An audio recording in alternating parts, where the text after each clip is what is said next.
SER Podcast. Hola, muy buenos días. Puede que con la pandemia pasen más desapercibidas o que las polémicas domésticas hagan que nos fijemos menos en ellas, pero están cambiando mucho las cosas en la política mundial y están cambiando justo ahora, en estos días. Se está viendo en la gira que ha emprendido por Europa el presidente de Estados Unidos, que hoy buscará reforzar la alianza con la Unión Europea y que prepara para mañana su trascendental encuentro con el presidente ruso Vladimir Putin. En muy pocos días el G7 ha acordado un mínimo global en el impuesto para las grandes empresas. Washington ha subido el tono contra Moscú, mientras Biden corregía el frío que Donald Trump había puesto con Europa y, sobre todo, la OTAN ha señalado por primera vez de forma explícita a China como una amenaza. José Luis Astre, hola. Hola, buenos días. Fue en esa cumbre en la que se produjo el comentado encuentro entre Joe Biden y Pedro Sánchez. Comentado porque quedó en un paseo por la sede de la Alianza de unos pocos segundos apenas. La imagen ilustra hoy la portada de todos los periódicos, pero Pedro Sánchez asegura que tuvo tiempo de despachar varios asuntos con el presidente de los Estados Unidos antes de ese paseo. Hemos tenido precisamente una breve conversación y posteriormente un breve paseo, porque así nos lo estaban pidiendo los servicios de la OTAN para pasar a la sala de reuniones, ¿no? Y fíjense si me ha dado de sí la conversación, porque hemos estado hablando de reforzar esos lazos que tenemos militares, tanto Estados Unidos como España. La oposición, en cambio, se mofó de ese contacto en un pasillo. Le preguntaremos a las 8:30 a la ministra de Exteriores, que va a estar aquí en Hoy por Hoy, porque de la reunión de la Alianza en Bruselas sale también el compromiso de que la próxima cumbre sea en Madrid el año que viene. Y sale, como decimos, ese giro estratégico que señala a China como amenaza por los ciberataques. Griselda Pastor, buenos días. Hola, buenos días. La OTAN prepara nueva etapa con China como amenaza y los ciberataques como un riesgo global, con una salvedad, y es que no es evidente que este instrumento usado por Rusia y también por el gigante asiático contra la Unión permita activar en su caso el artículo 5 del tratado aliado, que es el que da todo el sentido a esta estructura militar. Hay que distinguir dos cosas. El artículo 5, lo que dice y lo que implica, porque trata del impacto por desestabilización contra la integridad de un gobierno o la seguridad de un Estado. O sea que para usarlo tendríamos que establecer que un ciberataque puede ser considerado como una amenaza para un Estado. Dice Emmanuel Macron, que por cierto, con Biden en la sala, ha protagonizado una pelea con el holandés Rutte por la estrategia europea en defensa, aunque el presidente de Francia ha dicho que el debate demuestra que el holandés está prácticamente aislado, sin ningún comentario sobre el pequeño espectáculo que estas discrepancias entre europeos han ofrecido a Biden. China acaba de contestar a la OTAN, Bayón. La misión china en Bruselas pide a Estados Unidos y sus aliados no exagerar la supuesta amenaza del gigante asiático. Pekín busca una modernización militar justificada, abierta y transparente, dice el comunicado, que acusa a la OTAN de mantener una mentalidad propia de la Guerra Fría. No es China, dice, la que tiene bases militares por medio mundo, ni la que envía sus buques de guerra a surcar los mares. Una nota que apunta a eso coincidiendo con la entrada hace tan solo unas horas del portaaviones Ronald Reagan en las disputadas aguas del mar de la China Meridional, en un gesto que vuelve a reavivar las tensiones crecientes entre Washington y Pekín. También en Bruselas se refirió Pedro Sánchez a la extrañeza que dice que le produjo escuchar a Díaz Ayuso interpelar directamente al rey para preguntarle si finalmente va a firmar o no los indultos a los presos del Prusés. Palabras que corrigió Pablo Casado y que luego trató de corregir la propia presidenta de Madrid. Me duele profundamente el compromiso al que le van a someter. Por supuesto que él no es cómplice de nada. Toda la culpa, que conste, recae en el presidente del gobierno, quien está deteriorando gravemente todas las instituciones del Estado. El precio de la luz vuelve a dispararse hoy. Este año solo estuvo más cara el 8 de enero, en pleno temporal de Filomena. Eso que ha entrado en vigor el nuevo sistema que tiene distintas tarifas según su horario, pero si se mantiene la tendencia que llevamos, este mes va a ser el mes con el recibo medio más caro del año y el junio más caro de la historia, 86 euros, según el promedio que ha calculado Facua. Y también hoy la Comisión de Salud Pública abordará de qué manera se podrán vacunar este verano aquellas personas que estén de vacaciones en una comunidad que no sea la suya. También van a tratar si es momento de empezar a relajar el uso de la mascarilla en exteriores. El Reino Unido ha pospuesto un mes la desescalada ante el avance de la variante Delta, cuya presencia es testimonial en España, al menos de momento. En general, Europa va suprimiendo la obligación de llevar la mascarilla en la calle. Ha dicho el ministro francés que en su país, si las condiciones lo permiten, va a dejar de ser necesaria a finales de este mes. Desde el lunes, Dinamarca será el primer país europeo que la elimine, incluso en interiores. La incidencia por COVID sigue a la baja en España y está en los 104 casos por por cada 100.000 habitantes. Avanza y mucho la vacunación. La semana pasada España batió récord de dosis administradas y el 27% de la población ha completado ya la pauta. Advierte Fernando Simón del efecto que tiene el fin de las restricciones en los grupos que todavía no se han vacunado. El programa de vacunación está evolucionando muy favorablemente y es lo que, gracias a la vacunación de estos grupos más vulnerables, hace que, pese a la relajación entendible, pero probablemente excesiva, que estamos observando en muchos comportamientos en las últimas semanas, nuestra evolución siga siendo lenta pero descendente. Hoy hay Consejo de Ministros que aprueba la nueva ley de formación profesional y después del cual el Gobierno tendrá que explicar de qué manera aplica las recomendaciones que les han hecho los expertos con el salario mínimo interprofesional. Y el Banco de España dice que subirlos destruye empleo. Los especialistas discrepan, plantean aumentarlo en sus recomendaciones. Proponen, de hecho, que pase de los 950 euros al mes en los que está ahora a los 1.012 o 1.047 euros y consideran que habría que empezar con la subida ya el año que viene. Es martes, es 15 de junio. Sonia Palomino, buenos días. Buenos días, Ángels. Hoy es el día contra el abuso y el maltrato en la vejez, un día que cobra sentido después de la pandemia. Todos recordamos momentos terribles de los mayores en algunas residencias.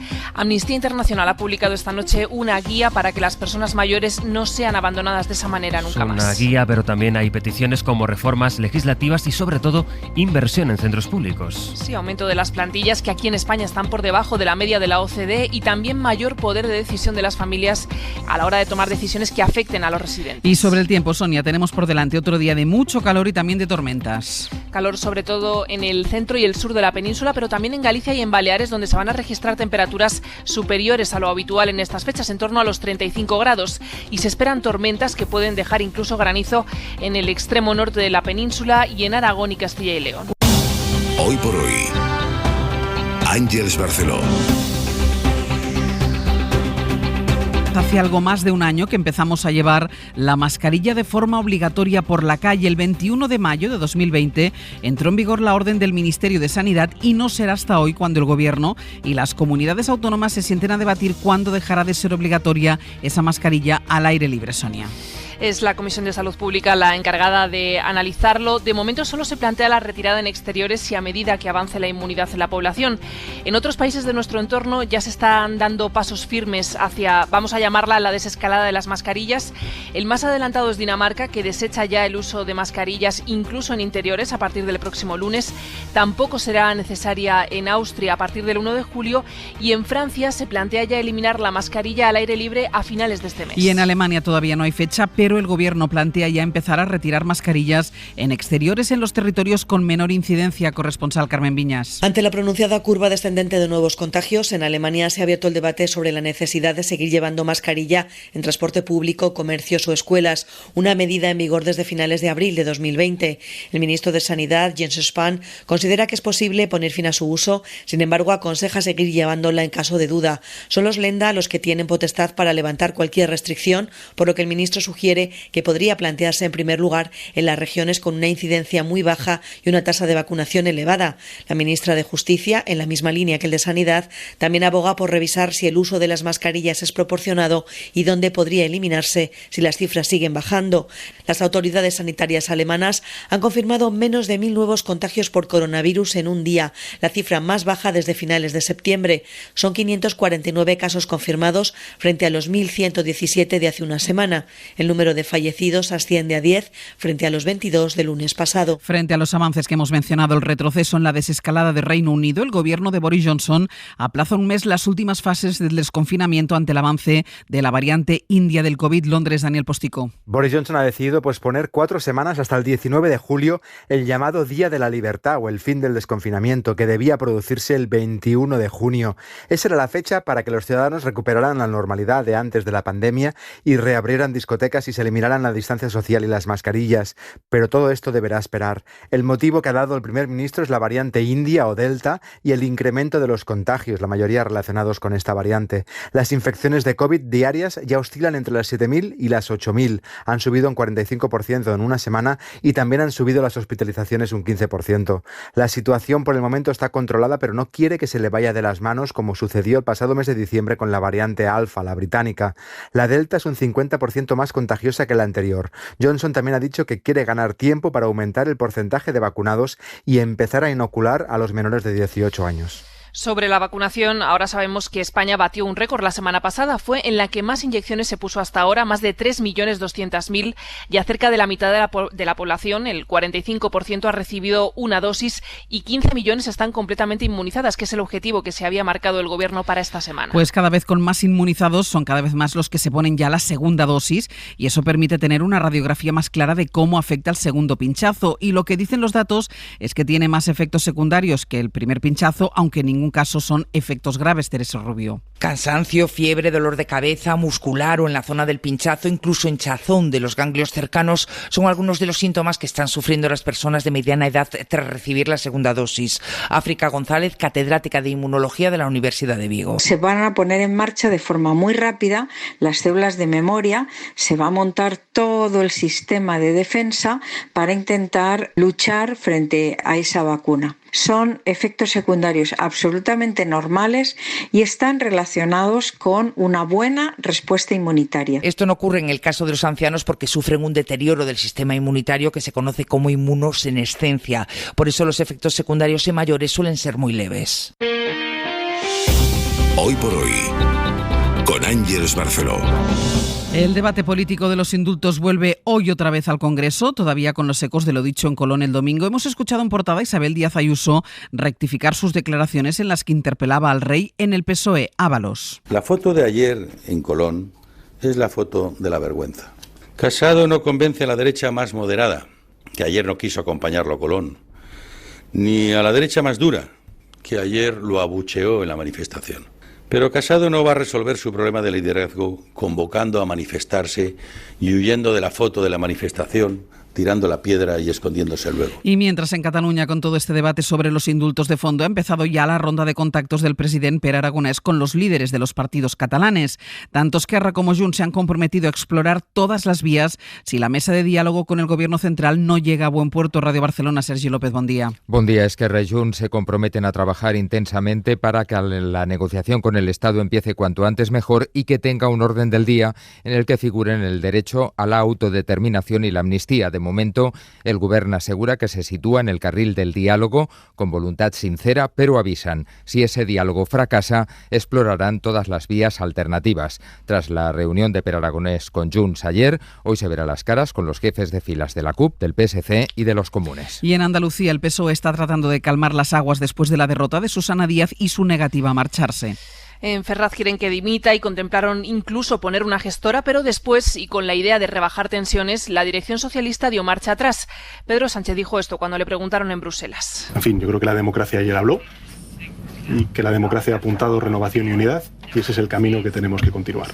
Fuentes socialistas explican que una intervención ahora mismo en la Federación Andaluza sería ensuciar el buen resultado de Juan Espadas y van a dar unos días de margen. Hay que poner cabeza y no tripas, dicen en la dirección federal. Marruecos eleva la crisis diplomática y amplía el boicot al turismo. Sigue sin permitir la operación Paso del Estrecho en nuestros puertos y ahora estudia acuerdos con Portugal, informa Sonia Moreno. El Ministerio de Transporte marroquí anunció en un comunicado que por órdenes del rey Mohamed VI han abaratado el precio de los vuelos y los barcos. Así facilitan que los residentes marroquíes en el extranjero vuelvan al país en verano y se reúnan con sus familias. Para ello, las empresas contarán con ayuda económica del Estado, que también ha ampliado las rutas navieras desde Francia e Italia respecto al año pasado. En ese contexto, desvelan que estudian con las autoridades portuguesas abrir también una ruta marítima de pasajeros desde el puerto deportivo de Portimao, en el Algarve, con Tangermet. Sería una alternativa a los puertos del sur de España, por donde hasta el 2019 atravesó la operación Paso del Estrecho y que facilitaría la entrada de miles de marroquíes que residen en el sur de España y quieren volver con coche.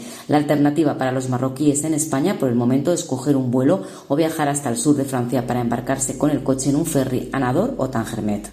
Y sobre los migrantes que llegan a España por la frontera sur, la ONG Médicos del Mundo denuncia que muchos desarrollan enfermedades cuando ya están aquí por las pésimas condiciones en las que viven. Enfermedades sobre todo mentales derivadas del maltrato recibido en los centros de acogida. Es esta una información de Nicolás Castellano. Los testimonios que ha recogido la ONG en Canarias y en Melilla constatan que la salud también está naufragando en la frontera sur. Es el caso de Maca, que llegó a Tenerife en Patere y allí sigue atrapado viviendo en la calle. Dice que no tienen que comer, que fue al hospital con una herida, que le dijo el doctor que había ido 2 veces, que se había hecho daño en el pie, pero ni con esas. El doctor le rechazó porque dice que no traía papeles. Otra derivada es la situación límite en cuanto a la salud mental que viven jóvenes como Yun, en Gran Canaria. Llegamos al campamento y allí encontramos lo peor que los 6 días en la patera. No hay condiciones, psicológicamente enfermamos mucho, dice este marroquí. La presidenta de Médicos del Mundo, Nuria Turienso, denuncia que es difícil tratar peor y generarles más dolencias a estas personas por las condiciones de acogida que ha impuesto el Estado en las islas. Es un informe en el que demuestra que la acogida que el Estado español da a las personas migrantes que entran sobre todo por Frontera Sur, Canarias y Melilla las está enfermando. En el informe de Médicos del Mundo han documentado casos de ansiedad, insomnio, agotamiento, vómitos o diarreas, tanto entre los jóvenes que entran a los centros del Estado como a los que viven en las calles. Hoy por hoy, con Ángeles Barceló. Hace unos días que entró en vigor la nueva tarifa de la luz, pero el precio no ha hecho más que subir y lo va a volver a hacer. Hoy, de hecho, el kilovatio se va a disparar y será el segundo día del año en que esté más caro. El primero fue en enero, durante el temporal de Filomena. Puede que haya dudas con las horas, puede que con la confusión pues haya gente que espere un buen rato para poner la lavadora a partir de las 6 de la tarde pensando que entonces es más barata, cuando en realidad a partir de esa hora vuelve a ser la franja más cara. No sé por qué me estás mirando a mí. Bueno. En mi descargo diré que es un lío lo de las franjas, que de hecho te lo acabas de mirar tú ahora. Bueno, es verdad que tengo la página aquí abierta por si acaso, pero en todo caso, por si venía la pregunta puñetera, que no ha venido. Más allá del debate de las horas está lo que vamos a pagar en el recibo a final de mes, y si seguimos con la tendencia que llevamos, este va a ser el junio más caro de la historia. Para que no haya líos hoy, apúntate esto. Mira, la franja más cara va a ser de 8 a 9 de la noche, con el megavatio casi a 100 euros por hora.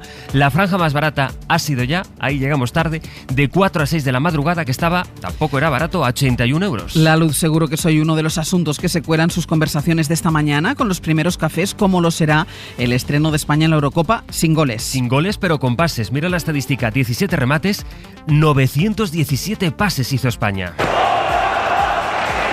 Y con pitos a Morata en el Estadio de la Cartuja. Ayer le pregunté a esta hora a Manu Carreño las sensaciones que tenía antes del partido, visto el partido y la falta de acierto. Gallego, buenos días. Buenos días. ¿Cuáles son las tuyas? Bueno, pues diría que optimista, pero sin presumir, como afirmaba Luis Aragonés. El problema con el gol de esta selección no es solo de este partido, lo venimos sufriendo desde hace bastante tiempo, quizá desde que se jubiló Villa. Hay que quedarse con la primera parte que hicimos, muy buena, y pensar que ganando un partido de los 2 que quedan en la primera fase estaremos clasificados, porque en esta Eurocopa se clasifican 16 de 24. ¿Cómo no nos vamos a clasificar? Luego lo de llegar lejos a semifinales o la final, eso es otra cosa. Luego lo ampliamos. Gallego, es martes, es 15 de junio. Y estas son las noticias a esta hora. El comité de expertos encargados de estudiar el salario mínimo propone un aumento de hasta un 10% para 2023. Plantean empezar ya a subirlo desde este año. Se trata todavía de un borrador que necesita la aprobación del gobierno. El presidente de Estados Unidos, Joe Biden, tiene este martes una cumbre bilateral con la Unión Europea. Entre los asuntos sobre la mesa, el reparto de vacunas y la recuperación de los viajes transatlánticos. Después de este encuentro, Biden viajará a Ginebra, donde mañana tiene una reunión crucial con Putin. Esto después de una cumbre en la que la OTAN ha endurecido su tono con China, a la que califica como un desafío para la seguridad, una amenaza, dicen. El gigante asiático acaba de responder, sin embargo, dice que es una exageración de la alianza. La OTAN, por cierto, ha confirmado que será España la que acoja la próxima edición de esta cita, que será el año que viene. Isabel Díaz Ayuso rectifica y dice ahora que el rey no es cómplice de los indultos a los presos independentistas. La presidenta madrileña tuvo que matizar sus palabras después de que Pablo Casado se desmarcara, diciendo que la única responsabilidad es del gobierno. ¿Y qué más contamos, Sonia? En La Rioja hoy toca hacer balance de daños tras la granizada de las últimas horas, que ha dejado carreteras cortadas. Ha obligado incluso a interrumpir el tráfico ferroviario entre Logroño y la localidad de Fuenmayor. Radio Rioja, Concha Bezares, buenos días. ¿Qué tal? Buenos días. Bueno, está previsto que a lo largo de esta mañana se abra la vía entre Fuenmayor, la localidad más afectada, y Logroño, y ya se puede transitar por la Nacional 232, que anoche estaba anegada. Mientras, en algunas carreteras regionales a esta hora todavía el tráfico sigue cortado. La tarde-noche de ayer dejó más de medio centenar de incidencias, sobre todo por inundaciones de plantas bajas y carreteras que se convirtieron en auténticos ríos. No hay que lamentar daños personales, pero en unas horas, cuando los agricultores salgan al campo, comprobarán que las pérdidas pueden ser cuantiosas, sobre todo en el viñedo y en los frutales, por la fuerza del granizo y también del viento. Y hoy toca mirar de nuevo al cielo, porque sigue activo el aviso amarillo. Y hoy es jornada de luto en Andalucía por la muerte del exministro de la UCD, Clavero Arévalo, considerado uno de los arquitectos de la España de las autonomías. Sevilla, Elena Carazo, buenos días. Buenos días. Ha fallecido a los 95 años. Clavero defendió que Andalucía pudiera acceder a la autonomía a través del artículo 151 de la Constitución. Dimitió como ministro de Suárez. Quería que tuviera el mismo estatus que Cataluña, País Vasco y Galicia. Suya es la frase del café para todos, así lo recordaba aquella época en la cadena SER Andalucía. El hecho de que los andaluces fueran capaces de superar esto fue un motivo de autoestima y fue un motivo de demostrarle al resto de España que aquí somos capaces de lo más. Su capilla ardiente se instala hoy en el Salón de Plenos del Parlamento andaluz. Ya por la tarde se celebrará el funeral. En la cadena SER, Hoy por Hoy, con Ángeles Barceló. Vamos rápido con la prensa, que hoy tenemos un poquito menos de tiempo y hay muchas cosas que contar, sobre todo porque están todas las portadas, Pablo. Ese paseo / conversación entre Sánchez y Biden. Y va a haber que echar mano del cronómetro, porque duró 29 segundos según El Confidencial, 30 según El Mundo, 50 según leemos en la portada de La Razón, aunque en el editorial dice que fueron 45. Los que parecen acertar son titulares como El Periódico, que habla de menos de un minuto, así sin pillarse los dedos. Al margen del chascarrillo, abundan las críticas a Moncloa por generar unas expectativas que luego no se cumplieron. Fue un fiasco, dicen diarios con líneas tan distintas como El País o ABC. Este último periódico, en su editorial, agota los adjetivos para definir este encuentro, convertido en paseo, ridículo, grotesco, un bluff mediático made in Moncloa, dice ABC, para el que lo más grave es que el ninguneo daña a toda España. El País lamenta que este fiasco empañara un logro diplomático para nuestro país, el que ocupa el principal titular del periódico, la concesión a España de la próxima cumbre de la OTAN. El director de La Vanguardia, que también habla hoy del paseillo, concluye que entre lo que unos exageran del encuentro internacional y otros que lo convierten en un drama de Estado, parece ciertamente difícil hablar de forma seria y responsable de política en España y de la misión de Biden en sí, en su ruta por Europa. Este diario, La Vanguardia, en su editorial deja una interesante reflexión ante el frente que quiere armar el presidente norteamericano contra China. Dice, está por ver hasta qué punto podrá llegar la presión sobre Pekín, porque países como Alemania tienen una cartera de negocios con China que el año pasado superó los 200.000 millones de euros. Pues precisamente sobre ese miedo al castigo económico por parte de China que tienen algunos aliados europeos y también al miedo a que desviar la atención hacia Asia les desproteja frente a Rusia, no garantiza que la política de Biden frente a China vaya a triunfar. Viene a ser el análisis que hace hoy el New York Times. El Times destaca que los aliados unen sus fuerzas en un nuevo frente, la guerra en el espacio exterior. Cuenta el diario de Londres que cualquier ataque a satélites o a naves espaciales pertenecientes a países de la OTAN podría a partir de ahora desencadenar una respuesta colectiva de la alianza, como sucede con los ataques terrestres. Y sobre el encuentro de Biden con Putin de mañana en Ginebra, el Guardian anticipa que va a ser aburrido. El respaldo de Moscú al dictador bielorruso y el trato a los opositores rusos no auguran grandes avances. Saldremos bien parados, dicen, si ambos mandatarios, Putin y Biden, logran empezar a recomponer los lazos tras la desastrosa reunión entre Putin y su homólogo entonces, Donald Trump, en 2017. ¿Recordáis la del balón de fútbol? Exacto. Pablo, indultos. No cabe exigir al rey lo que el rey ni puede ni debe hacer, le dice el editorial del Mundo a Ayuso esta mañana. Y de la Casa Real, una novedad relevante que cuenta esta mañana el Confidencial sobre la fortuna del emérito.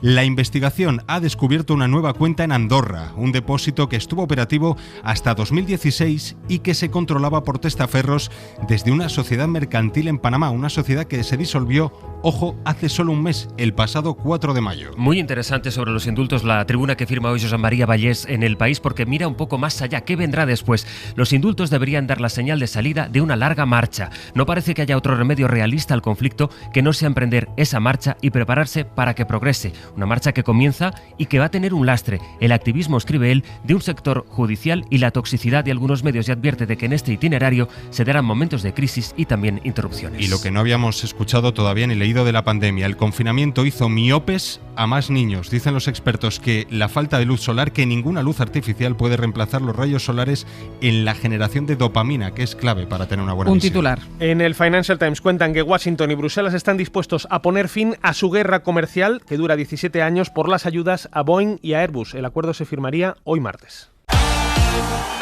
Eurocopa 2021. Cadena SER. A ver, Gallego, que hemos tenido mucho debate en la reunión de las 5 de la mañana sobre si España lo había hecho bien o no lo había hecho bien. Yo estoy contigo, la primera parte me gustó y es verdad que no hubo gol y ese es un problema. Pues sí, porque la verdad es que en la primera parte las sensaciones fueron buenas. En la segunda bajamos un poco. Nos faltó de nuevo el gol, que es un mal endémico de esta selección desde hace años. Morata se llevó los pitos del público porque volvió a fallar ocasiones imperdonables, y aunque el rato que salió Gerard Moreno tampoco acertó con la portería, hay debate sobre quién tiene que ser el delantero titular de la selección. Luis Enrique defendió a Morata y el trabajo del jugador, pero el goleador de este año, al que mejor se le ha dado, es Gerard Moreno. ¿Nos podemos permitir dejar al mejor en el banquillo? Yo creo que no. Y luego está, por ejemplo, otra decisión de Luis Enrique. El mejor centrocampista goleador de este año ha sido Marcos Llorente. Luis Enrique le pone de lateral derecho en la defensa. Hay que darle una vuelta a la selección y administrar mejor los recursos, porque nos falta gol y hay que hacerlo mejor. Aunque las vibraciones vamos a quedarnos con que son buenas. Veremos qué pasa. ¿Siguiente partido cuándo? El sábado jugamos con Polonia, que recordemos perdió con Eslovaquia en el partido de ayer 1-2, fue una sorpresa. Eslovaquia ahora mismo es el líder del grupo, y Polonia, donde Lewandowski, su estrella, no tuvo ni ocasiones, se juega con España el sábado muchísimo. Jugamos en Sevilla, donde por cierto ayer los jugadores se quejaron del estado del césped, que estaba seco, alto y que nos perjudicó.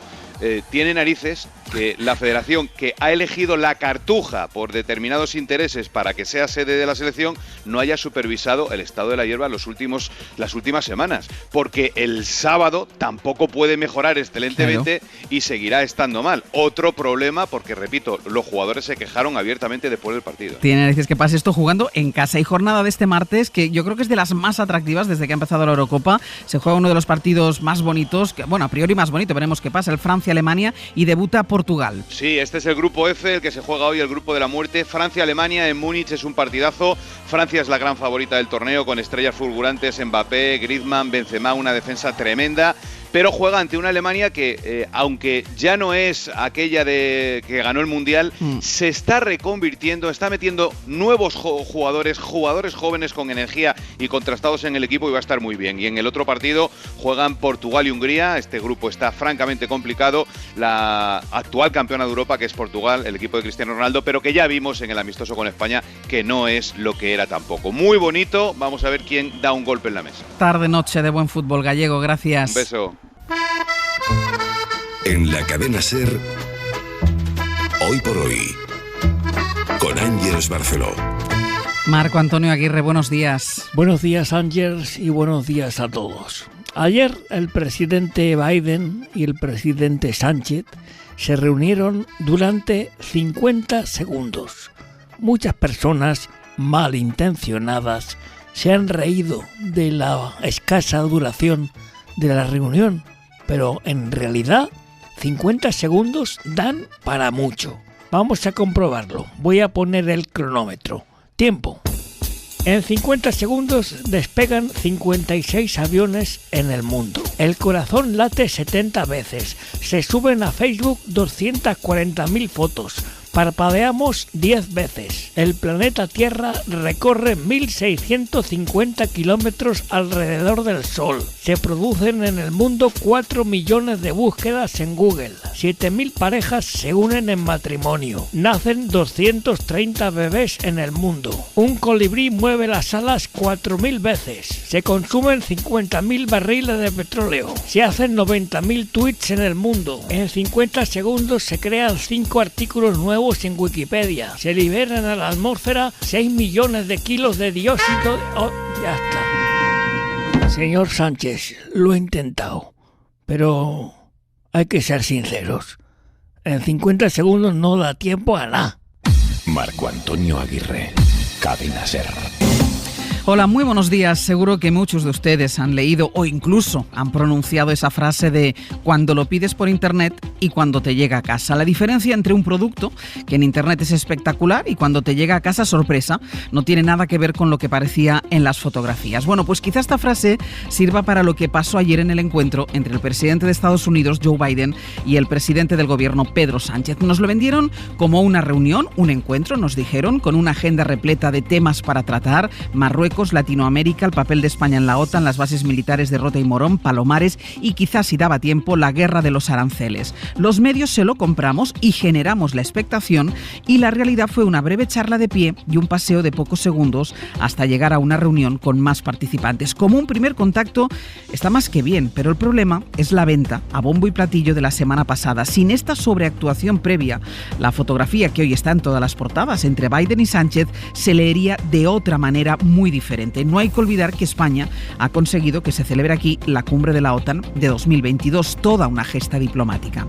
Bueno, otra vez la iniciativa de los asesores o de los responsables de comunicación o de quien decidiera vender tan altas expectativas ha eclipsado la política real. Claro que esto no es argumento para que el principal partido de la oposición, el Partido Popular, hable de irrelevancia internacional, como hizo ayer el propio Pablo Casado a través de sus redes sociales. No sé a qué se refiere exactamente Casado, No sé si está comparando la agenda internacional de Sánchez, que es una de sus prioridades, con la de Aznar y sus pies sobre la mesa en el despacho de Bush, o con la soledad de Rajoy en innumerables cumbres, o con su propia estrategia de criticar la acción del gobierno en los foros internacionales, especialmente en la Unión Europea. Bueno, es una lástima que la estrategia propagandística haya dejado en un segundo plano los verdaderos logros como la próxima cumbre de la OTAN. El paseo de ayer de Biden y Sánchez debería servirnos a todos de escarmiento, a los que nos vendieron la moto y a los que se la compramos, desviando el foco de lo verdaderamente importante. Ángeles Barceló. Atención hoy al tiempo, porque volverán a producirse tormentas muy aparatosas, Jordi Carbó.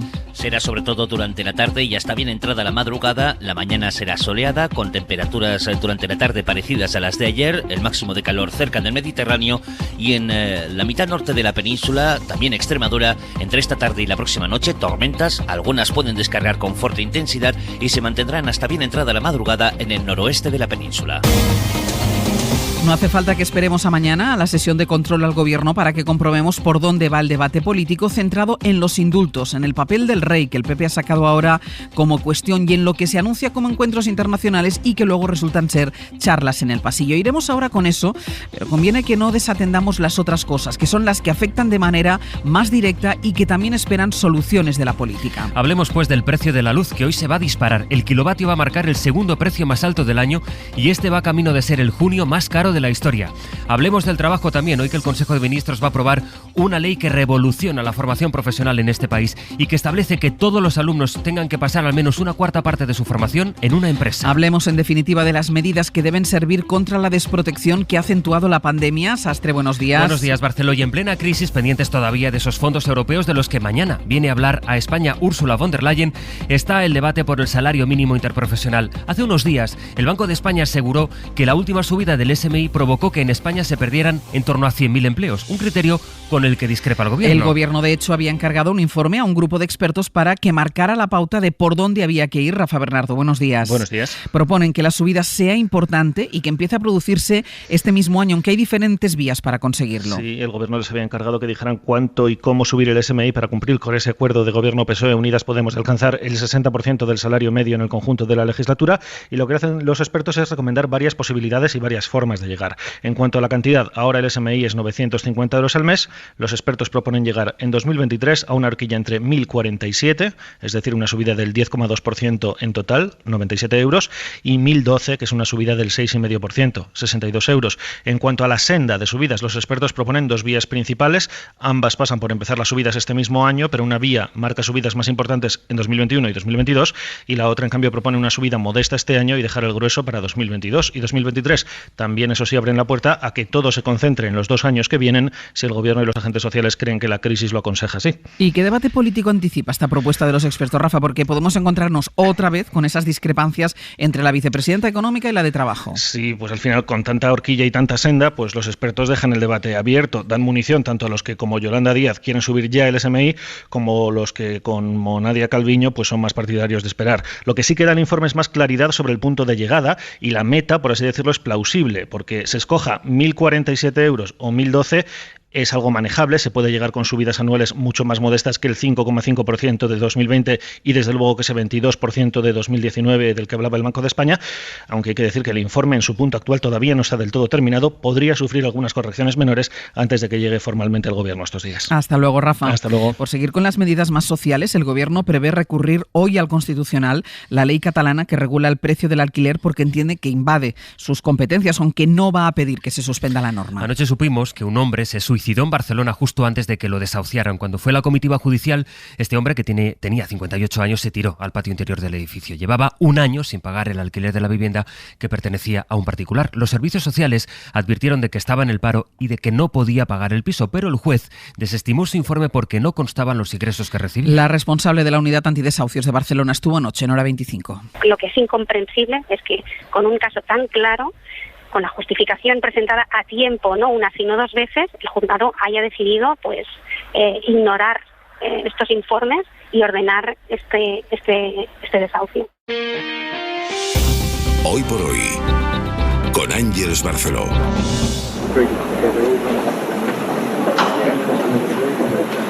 Pues esto fue lo que la Moncloa dijo que iba a ser un encuentro entre Joe Biden y Pedro Sánchez. Un recorrido por el pasillo de la sede de la OTAN en Bruselas que, aunque sea para criticarlo, pues ha acabado estando hoy, esa es la verdad, en la foto de portada de todos los diarios y que en realidad duró, bueno, hay diferentes versiones, pongamos que 49 segundos. Yo no tengo un cronómetro de cuánto me he reunido o no con el presidente de Estados Unidos, pero le puedo garantizar que ha sido un poco más de esos segundos que usted hace referencia. Y fíjese si me ha dado de sí la conversación, porque hemos estado hablando de reforzar esos lazos que tenemos militares, tanto Estados Unidos como España, sobre la situación en Latinoamérica. Y finalmente, bueno, pues le he felicitado también por la agenda progresista. Escribió Pablo Casado en Twitter que Sánchez lleva a España a la irrelevancia. Fue en esa cumbre, en todo caso, de la alianza en la que se confirmó que Madrid va a coger la próxima, que será el año que viene. Nieves Goicoechea, buenos días.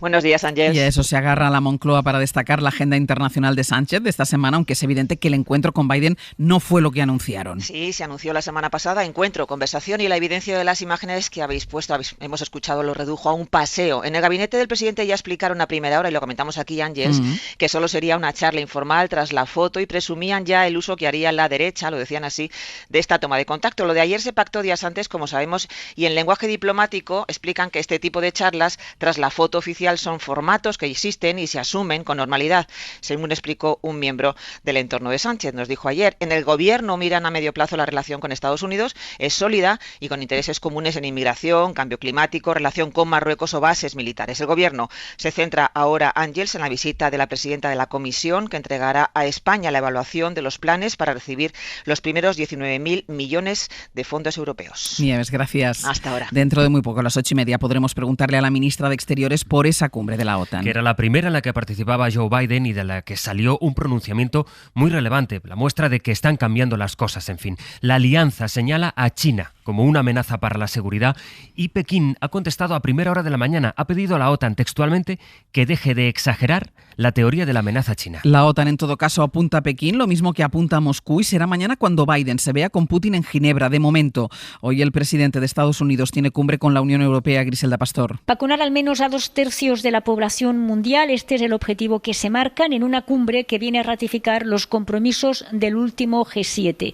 La Unión y los Estados Unidos también quieren recuperar los viajes transatlánticos y aquí se comprometen a resolver los duros contenciosos comerciales antes de terminar el año. Son elementos de esta declaración de conclusiones de una cumbre que cierra el viaje de Biden a Bruselas tras lograr el presidente de los Estados Unidos imponer en la OTAN una nueva visión comunitaria que de facto ha convertido a China en un riesgo o en una amenaza clara para los intereses aliados. Hoy por hoy, Ángeles Barceló. El PP pensó durante días la escenografía de la Plaza de Colón para que todo fuera muy medido. Quería estar, pero estar lo justo, sin foto con Vox, con las palabras muy medidas, hasta que apareció Díaz Ayuso. ¿Qué va a hacer el rey de España a partir de ahora? ¿Va a firmar esos indultos? ¿Le van a hacer cómplice de esto? A la que corrigió Casado. Nada permite conectar esos indultos con el menor rastro de servicio al interés general y su responsabilidad corresponde en exclusiva a Pedro Sánchez y a su gobierno. De la que habló Pedro Sánchez. En fin, yo cuando lo escuché ayer, pues la palabra que me vino a la mente fue extrañeza. Me pareció raro, ¿no? Me pareció extraña la declaración. Y que acabó rectificando Ayuso a su manera, porque mantiene al rey en el foco. Y sí, mi preocupación es que esta decisión va a llegar a la mesa del jefe del Estado. Y me duele, esto es una opinión personal, me duele profundamente el compromiso al que le van a someter. Por supuesto que él no es cómplice de nada. Lo tendrían todo muy medido, pero Mariela Rubio, buenos días. ¿Qué tal? Buenos días, Ángeles. A Casado se le ha torcido el plan y hoy se desayuna el PP con este titular en la primera del mundo. Zarzuela recuerda que el rey está al margen de la lucha política. Sí, la rectificación de Ayuso se producía después de una llamada de Pablo Casado a la presidenta madrileña y después de todo un día de presión desde Génova para que se corrigiera. El PP quería ayer pasar página rápidamente de la cita de Colón con la presentación de su convención de otoño y el acto acabó convertido en una enmienda a la totalidad a las palabras de Ayuso y por tanto en la prolongación del día anterior. Así en Génova muchos afeaban a la presidenta no solo sus palabras, sino haber tardado tanto en rectificar. Debía haberlo hecho el mismo día para cortar antes la polémica, decían. Polémica sobre un asunto además vital para Pablo Casado, quien exige a los suyos total ortodoxia en lo referente a la monarquía. La dirección quiere dar el asunto por cerrado, pero al tiempo reconoce abiertamente lo que mencionabais, que las palabras de Ayuso hicieron saltar por los aires el plan calculado al detalle con el que el PP acudió a Colón. Mariela, gracias. A vosotros. Cuenta esta mañana el Confidencial, por cierto, que Suiza ha descubierto una nueva cuenta en Andorra vinculada a la fortuna oculta del rey emérito. El depósito estuvo abierto más de 10 años en un banco del Principado y, de acuerdo con esta información, Juan Carlos I la controlaba a través de una sociedad instrumental que dirigía ante testaferros. Esto cuestiona, en todo caso, las 2 regularizaciones fiscales que presentó el emérito. Las 8 de Hoy por Hoy en SER Podcast. La política se completa esta mañana con las consecuencias de las primarias en el PSOE. La misma noche en que perdió Susana Díaz dijo que se iba a ir, pero que no se va, que va a esperar al próximo congreso del PSOE en Andalucía para abandonar la Secretaría General. Y es verdad que amagó Ferraz con una gestora en el primer momento, opción que se ha ido diluyendo, sin embargo, para evitar una guerra en su feudo más importante. La dirección del partido prefiere de momento esperar para evitar la guerra. Inma Carretero, buenos días. Buenos días. No quieren hacer víctima a Susana Díaz a pocos meses del Congreso. Esa es la reflexión que llevó ayer a aplacar la ansiedad de quienes querían montar una gestora. Hay fuentes socialistas que creen que una intervención en este momento en la Federación Andaluza sería ensuciar el buen resultado de Juan Espadas y por eso ayer el secretario de organización, José Luis Ábalos, intentó reconducir el tema diciendo que no tienen un problema interno. En privado no ocultan en la cúpula federal que la prioridad es que Susana Díaz se vaya, pero también no quieren que un mal paso cronifique el 38% que obtuvo la expresidenta. Así que ahora van a dar unos días de margen, quieren también que el alcalde de Sevilla pueda exhibir autonomía y buscar la manera de que Susana Díaz no se atrinchere. Hay que poner cabeza y no tripas, eso aseguran ahora en la dirección federal.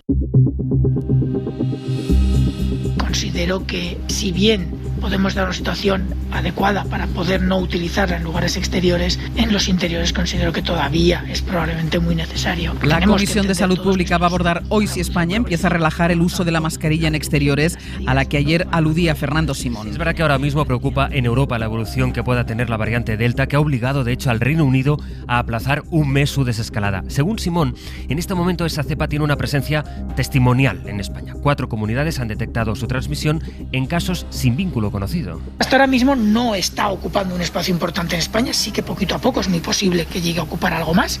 Que esta variante pueda entrar con viajeros es un hecho, puede ser por Barajas, puede ser por carretera, puede ser por un ferry. Pero la tendencia general es a ponerle fecha al fin del uso de la mascarilla y así lo están haciendo varios países europeos. Elena Castro. Este lunes Dinamarca se convertirá en el primer país europeo en eliminar la mascarilla en interiores. Solo se tendrá que usar en el transporte público si se va de pie. En Francia, si las condiciones lo permiten, la mascarilla no será necesaria en exteriores a partir del 30 de junio, según ha asegurado a la RTL el director general de Salud francés. Alemania está estudiando hacer lo mismo en zonas donde la incidencia sea baja y la campaña de vacunación lleve buen ritmo, y desde el 1 de julio, en función de la evolución de la pandemia, en Austria no será necesario usarla en los espacios cerrados. Además del uso de la mascarilla, los técnicos del Ministerio y de las comunidades van a seguir analizando hoy la idea de vacunar a las personas en la comunidad en la que estén de vacaciones. Sobre la pandemia, este fin de semana se han notificado 16 muertes en España, es el dato más bajo desde finales de julio, hace casi un año. La incidencia ha bajado 4 puntos, está en 104 casos por cada 100.000 habitantes y ya solo quedan 2 autonomías con con un riesgo alto que están por encima de los 150. Sobre las vacunas, la semana pasada batimos el récord de dosis puestas en 7 días, 3.200.000, el 27% de la población, 12.800.000 personas, están inmunizadas ya con la pauta completa y el 45% tiene al menos una dosis puesta. Hoy por hoy noticias. Ser Podcast. Ángeles Barceló. Y todo esto con el análisis de Eduardo Madina, de José Luis Ayllón y de Víctor Lapuente, que intuyo que es el único plenamente satisfecho con el empate de la selección anoche frente a Suecia. Víctor Lapuente, buenos días. Muy buenos días. Por aquello de corazón partido, ¿no? Sí, efectivamente. Teníamos las camisetas tanto de España como de Suecia, así que íbamos preparados para que ganara cualquiera, pero en todo caso contentos con el empate. Pero aquí teníamos un encendido debate ahora, antes de arrancar, sobre si nos gustó cómo jugó España o no jugó. ¿A ti te gustó cómo jugó España? Bueno, yo creo que sí. Yo creo que, a ver, es muy sólido en el medio del campo, con mucho control de balón. Yo creo que son las características típicas de la selección. Es verdad que este fútbol del tiki-taka quizás no funciona tanto en estos tiempos de un fútbol mucho más veloz, mucho más inmediato, mucho más centelleante, ¿no? En el tiempo del fútbol TikTok, el tiki-taka no funciona, ¿no? Eduardo Madina, buenos días. Pues buenos días. ¿A ti te gustó? Yo creo que jugó muy bien. Si falta un poco de gol o lo que sea, pues ya veremos, ¿no? Pero yo creo que ayer estaba muy implantada, daba gusto verles jugar, dominando el partido. La primera parte fue muy buena. Muy buena selección. Vamos a ver si hay suerte entre la pelota. José Luis Ayllón. Suecia defiende muy bien. Por decir algo de Suecia. Sí, es lo único que hacen, pero es verdad que eliminaron a Italia en el último Mundial, es verdad. Y es que es verdad, no estamos acostumbrados a un fútbol tremendamente aburrido, pero es muy efectivo en lo suyo. José Luis Ayllón, buenos días. Buenos días. ¿Tu análisis? Mi análisis primero es la capacidad de consenso de Víctor Lapuente. Es espectacular, es que cada día me sorprende más. La segunda, España yo creo que jugó muy bien, a mí me gustó mucho. Tenemos un problema de cara al gol y yo espero que quien no mete goles pues no sea el titular en los siguientes partidos. Exacto, que destaquemos los goles que mete la selección española.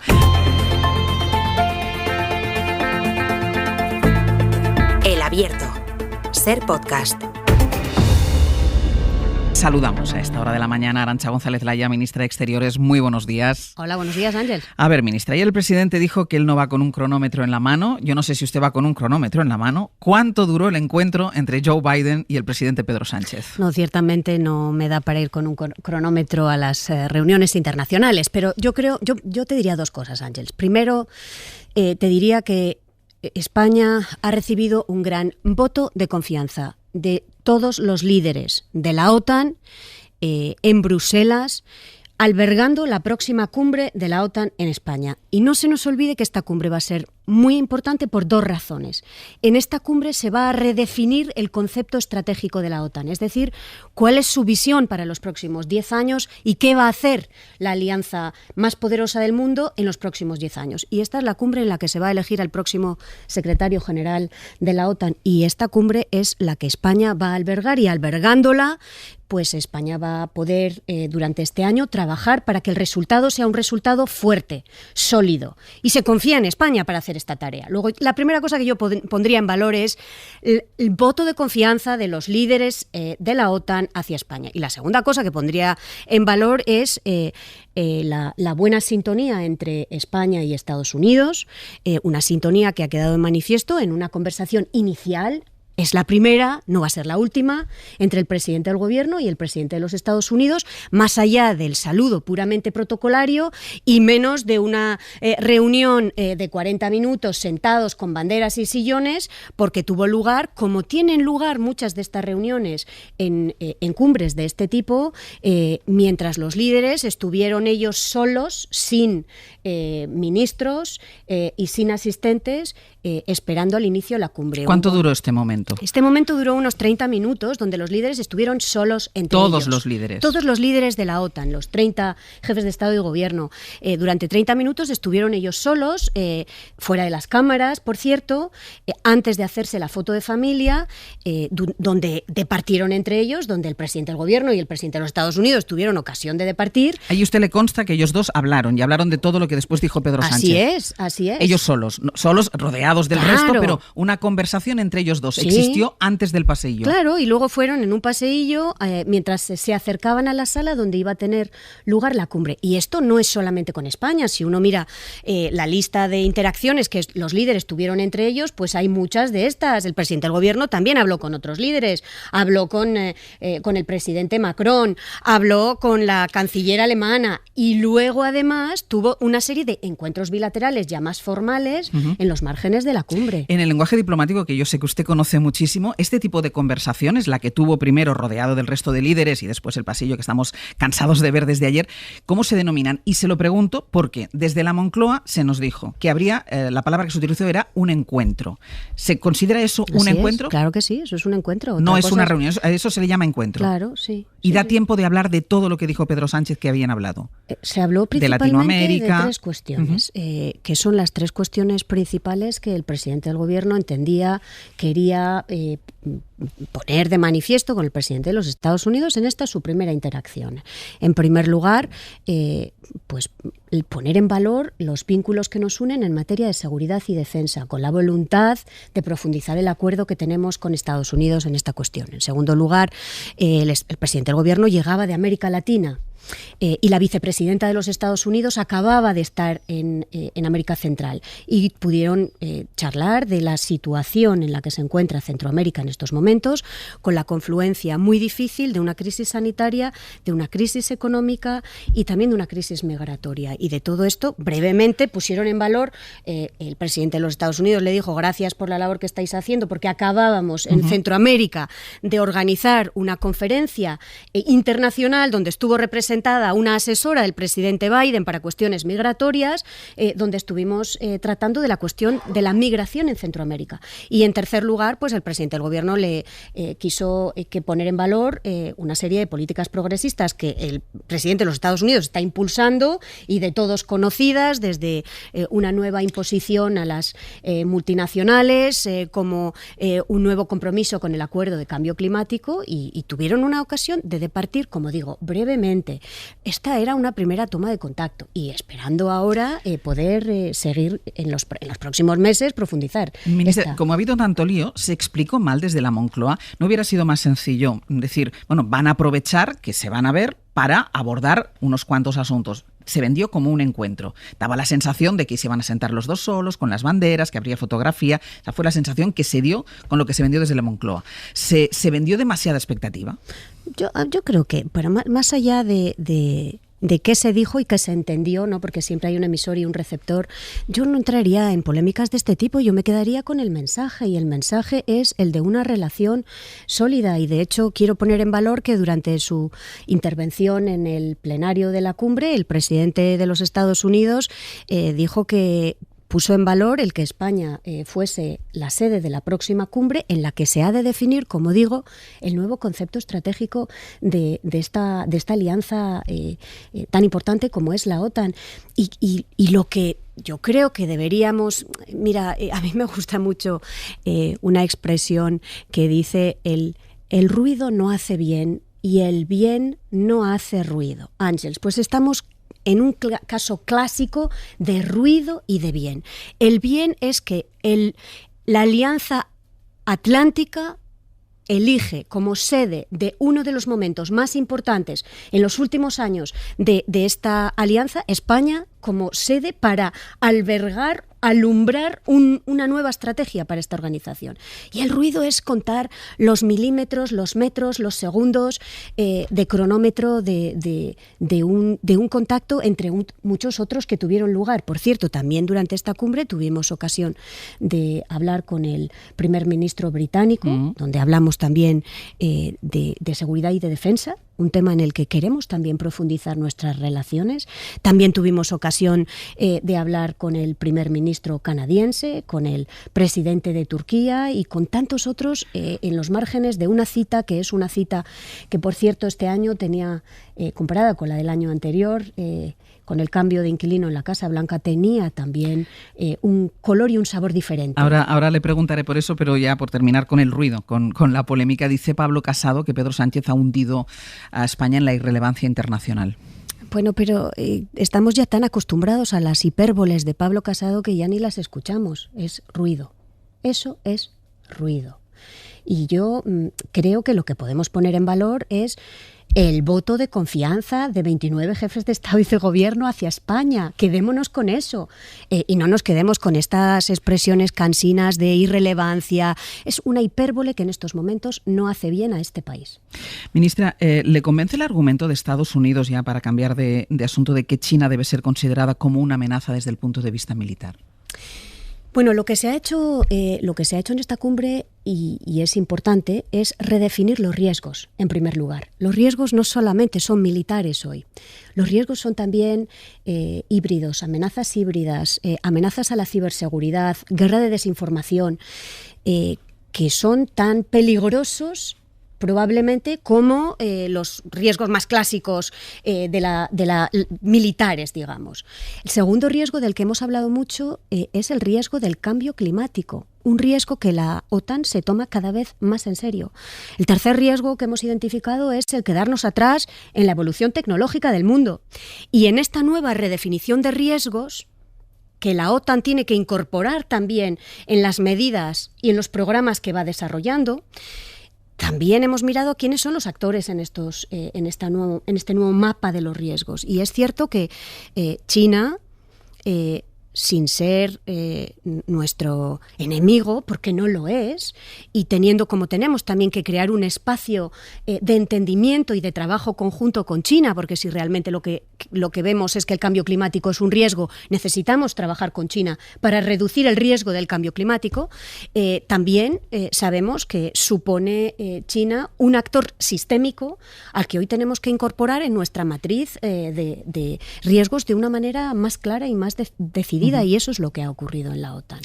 Ministra, ¿cómo piensa desescalar la tensión que hay con Marruecos? Pues con muy poco ruido y con mucha discreción. ¿Y lo están haciendo?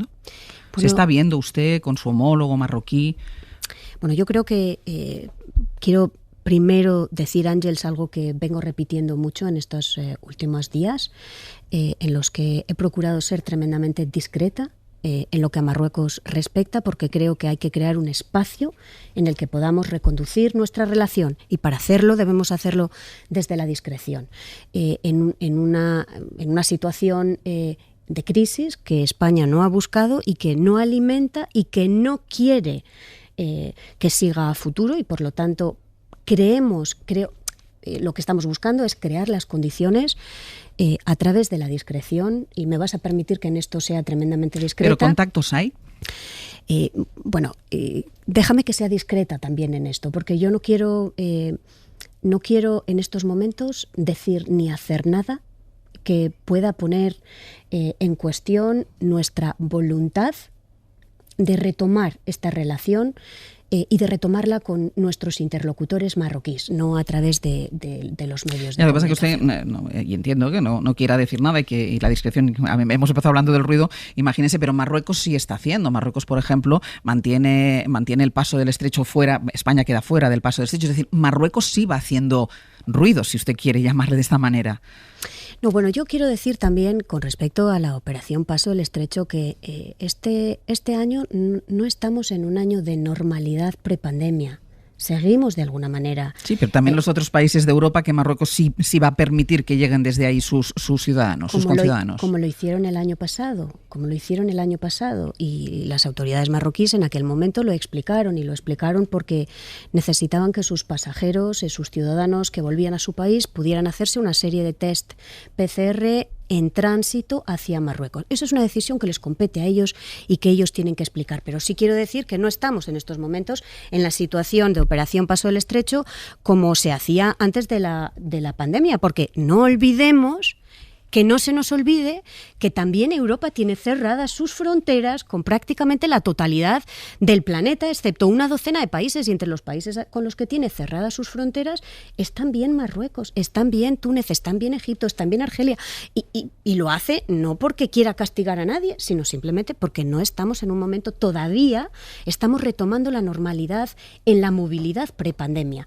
y vamos todos, tanto nosotros como Marruecos, tomando pasos, dando pequeños pasos pasos que nos acerquen a esta nueva normalidad que buscamos, pero todavía no estamos ahí. Y en este conflicto, y hablando de las relaciones entre España y Estados Unidos, el buen momento que usted destacaba, ¿puede Biden recalcular la posición de Estados Unidos sobre el Sáhara Occidental que cambió Donald Trump? Yo en esto, mira, no me gustaría hablar por Estados Unidos ni hacer Pero no tiene ninguna pista. Ni hacer especulaciones. Nosotros siempre hemos dicho que respetamos a nuestros socios y a nuestros aliados, y entonces le competirá a Estados Unidos decidir cuál es su postura. Eso le compete a Estados Unidos, y España en esto ni entra ni sale.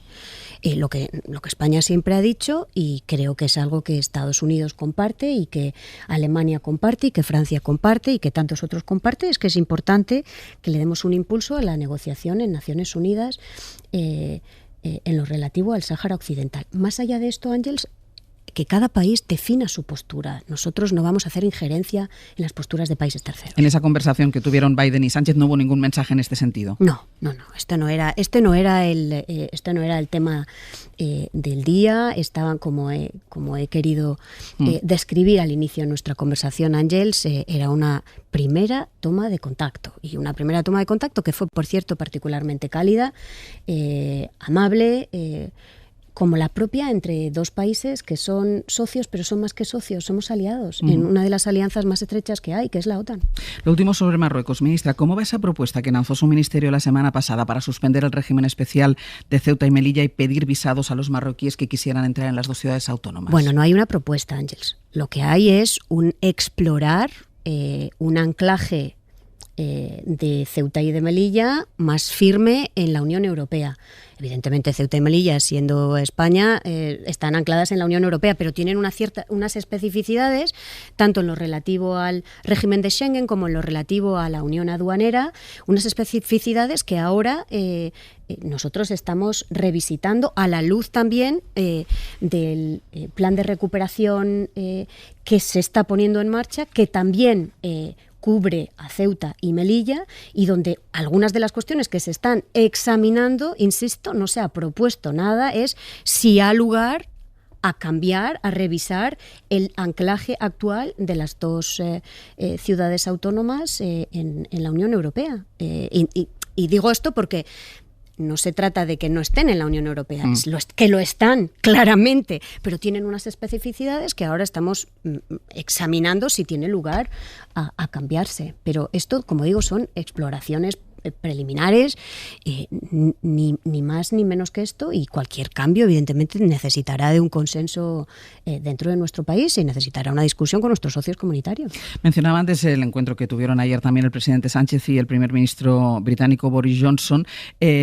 ¿Hay algún avance para lograr que los turistas británicos viajen a España este verano? ¿Abordaron la cuestión del turismo, del flujo turístico? Sí, y además se abordó entendiendo que nuestros ciudadanos desean retomar la movilidad. El primer ministro británico es muy consciente, y así lo expresó, de la voluntad que tienen sus ciudadanos de poder volver a España de vacaciones, de poder volver en muchos casos a sus propias residencias que tienen en nuestro país, pero también es muy consciente de la situación sanitaria en la que se encuentra el país. Él insistía mucho en la necesidad de asegurarse que las nuevas cepas las mantienen bajo control. De hecho, nos explicó que va a tomarse un poquito de tiempo antes de la próxima etapa en su desescalada, y por lo tanto mostró signos de prudencia en la desescalada y en el retorno a una movilidad. El presidente del Gobierno, en todo caso, puso en valor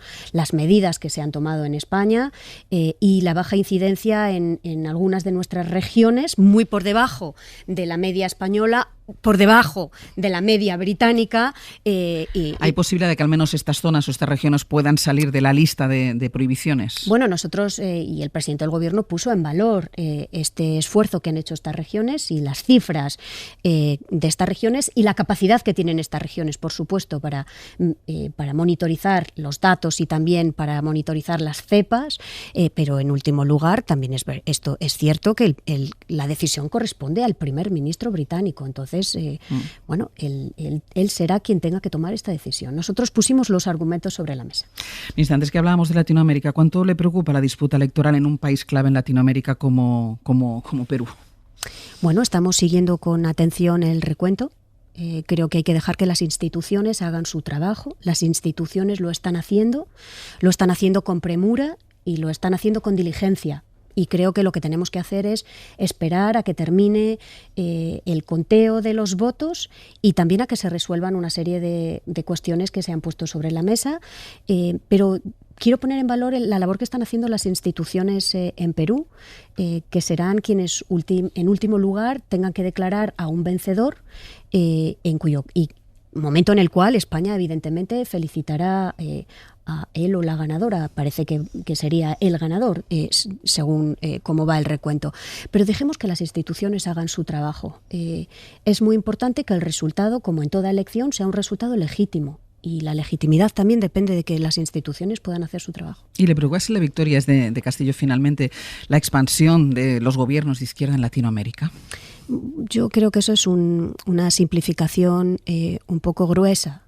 Nosotros tendremos que trabajar con quien el ciudadano peruano haya elegido como su próximo presidente, y trabajaremos con el mismo ahínco si es de izquierda o de derecha, porque a nosotros lo que nos importa es a largo plazo nuestra relación con un país llamado Perú y con todos sus ciudadanos y ciudadanas, y respetaremos la elección de quien los tiene que elegir. Y trabajaremos en todo caso, como lo hemos venido haciendo hasta ahora, para darle una respuesta a la pandemia, Ángels, que está golpeando de manera muy dura, también en lo económico, poniendo, por ejemplo, como estamos poniendo en estos momentos en marcha, mecanismos para que los países de renta media como Perú puedan acceder a una financiación internacional que les ayude a la recuperación económica. En eso es donde España tiene un papel líder que jugar, y lo está haciendo, y para eso tiene que trabajar con todos los gobiernos, los de izquierda, los de centro y los de derecha, porque, insisto, nuestra relación con América Latina, que es una relación esencial para nuestro país, una de nuestras prioridades de la política exterior, por cierto, española, en la que estamos desplegando toda nuestra capacidad de actor en la región para ayudarles a responder a sus necesidades más críticas en estos momentos. En estos momentos, vacunas y recuperación económica. Y ahí estamos con vacunas, con 22 millones y medio de vacunas que España va a poner a disposición de los países latinoamericanos, y con recuperación económica, construyendo, junto con el Fondo Monetario Internacional, mecanismos que ayuden a que países de renta media tengan acceso a la financiación. Ministra, muchísimas gracias. Enhorabuena por traer la cumbre de la OTAN y muchísima suerte. Muchísimas gracias, Ángels. En el abierto, Víctor Lapuente, José Luis Ayón, Eduardo Madina, prácticamente inéditos esta mañana, salvo para comentar el partido de ayer de la selección española de fútbol. Vamos ya con lo que ha sido noticia, por donde empezábamos la conversación que manteníamos con la ministra de Exteriores, Arantxa González Laya. Ese contacto, esa conversación, ese encuentro, ese paseo por un pasillo entre Joe Biden y Pedro Sánchez. Nos decía la ministra Ayón que antes de las imágenes que hemos visto de ese pasillo, que ahí sí había imágenes, sí había cámaras, hubo un encuentro de todos los líderes que estaban en esa cumbre, media hora sin cámaras, y que allí la conversación fue más larga. Claro, yo no sé si el problema fue en cómo desde la Moncloa se vendió este encuentro, que insisto, se hablaba de encuentro con una agenda muy determinada, con muchos temas para este encuentro. Claro, yo creo que en general en la vida las mayores decepciones vienen de las grandes expectativas, y ese es el problema de esta reunión. Es decir, si no hubiera pasado todo esto previo, hoy seguramente lo que estaríamos hablando es de dos cosas, o a lo mejor ni siquiera estaríamos hablando mucho de esas dos cosas, pero serían: España albergará la próxima cumbre de la OTAN, que es importante, y la segunda, aprovechando la reunión, pues Biden y Sánchez tuvieron un momento para departir sobre cuestiones importantes para ambos países. Eso hubiera sido la noticia. Claro, si tú generas lo que ha dicho la propia ministra, si tú generas mucho ruido y después el ruido es más el ruido que las nueces, pues te sale, en lugar del bien, te sale el mal, ¿no? Que yo creo que es lo que le ha pasado al gobierno.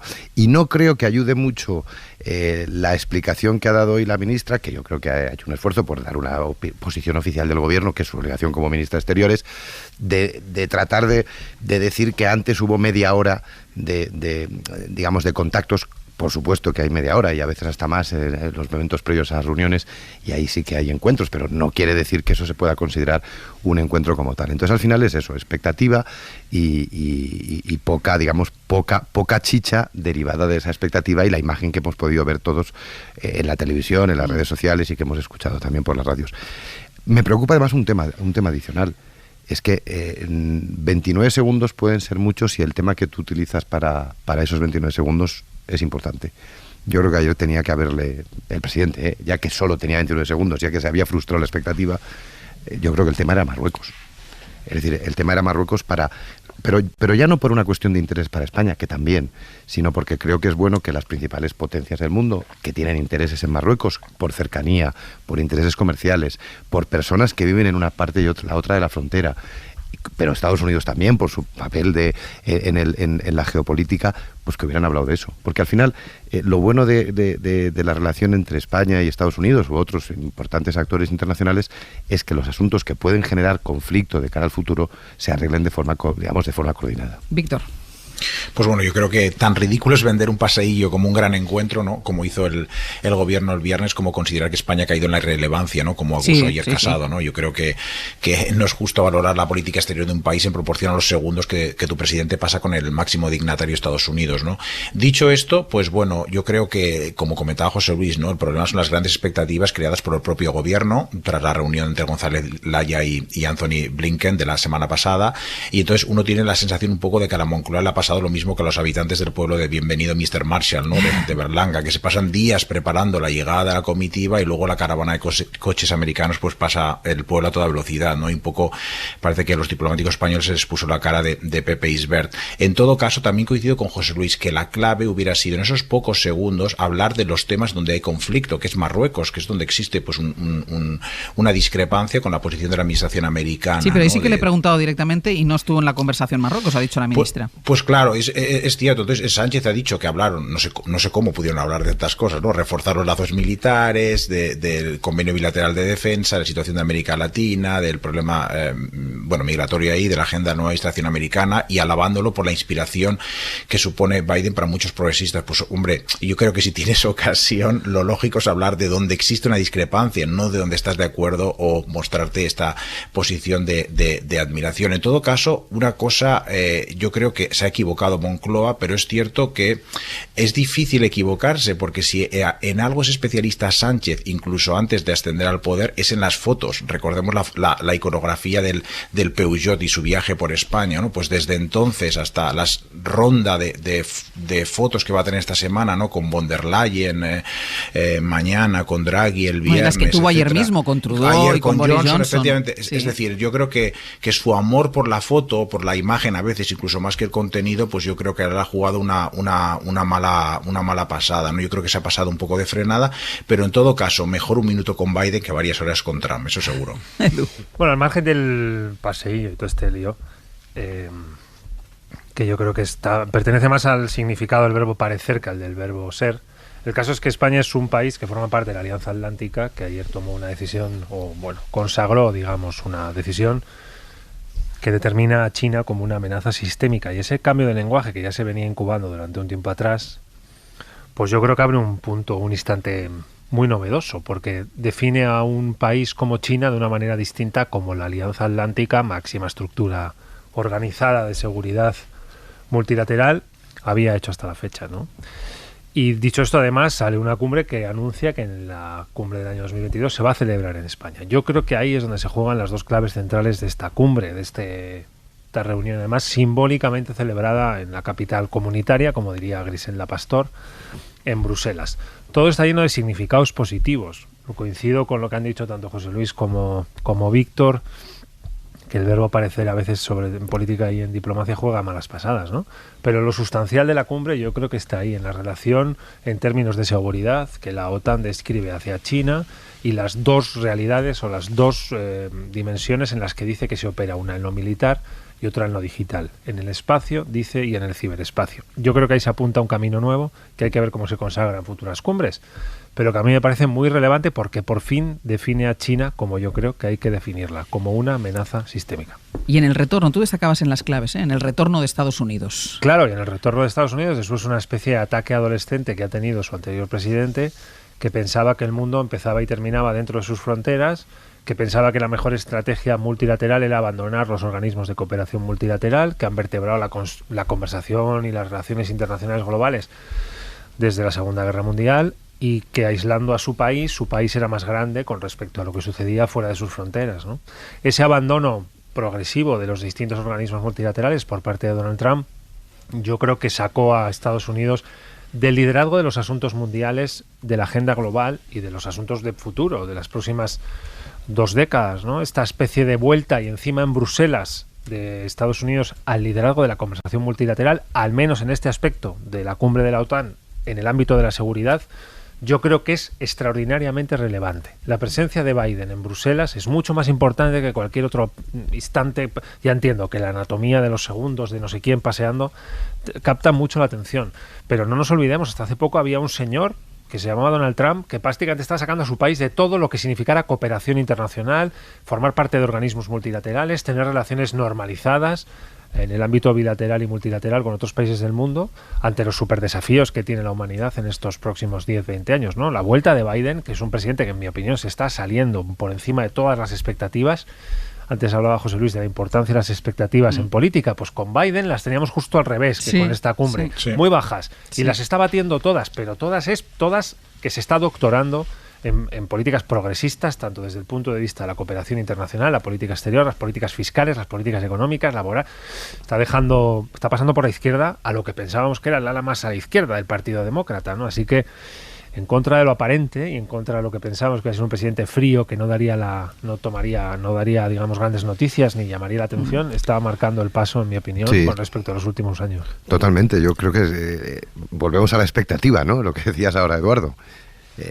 Está haciendo una política sobre todo muy ordenada y me parece, yo quiero destacar lo que ha dicho Eduardo, de que la primera reunión gorda, grande, importante de Biden con el resto del mundo sea en Bruselas con 30 países para hablar de un asunto que hasta ahora el principal problema que tenía la relación con China es que la estaban llevando cada uno a su forma y manera. Y en cierta forma ayer lo que hicieron los líderes de los 30 países que forman parte de la OTAN es decir, oye, a partir de ahora vamos a tener una posición común y vamos a afrontar esta cuestión. Sí que me preocupa, me permitís, de las declaraciones de la entrevista a la ministra de Asuntos Exteriores, el tema de Perú.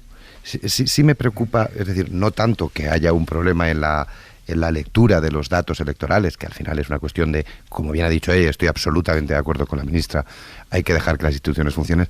Sí que es un país que me preocupa por la cantidad de inversiones españolas que hay allí, por los intereses, por la buena relación que ha habido históricamente con ese país o recientemente con ese país, y sí que me preocupa, no porque no lo haya dicho, que evidentemente ella se ha centrado en la pregunta que tú le has hecho, Ángel, sobre la situación electoral y ha dicho lo que tenía que decir y ni un punto más ni un punto menos, pero sí que puede ser otro de los focos, ya que decía ahora Eduardo el tema de China, pues que se puede ir controlando con este tipo de declaraciones, o el de Rusia, con la reunión incluso que tiene Biden con Putin, no sé si hoy o mañana, pues otro foco, digamos, de interés, sobre todo para los intereses españoles, es Perú.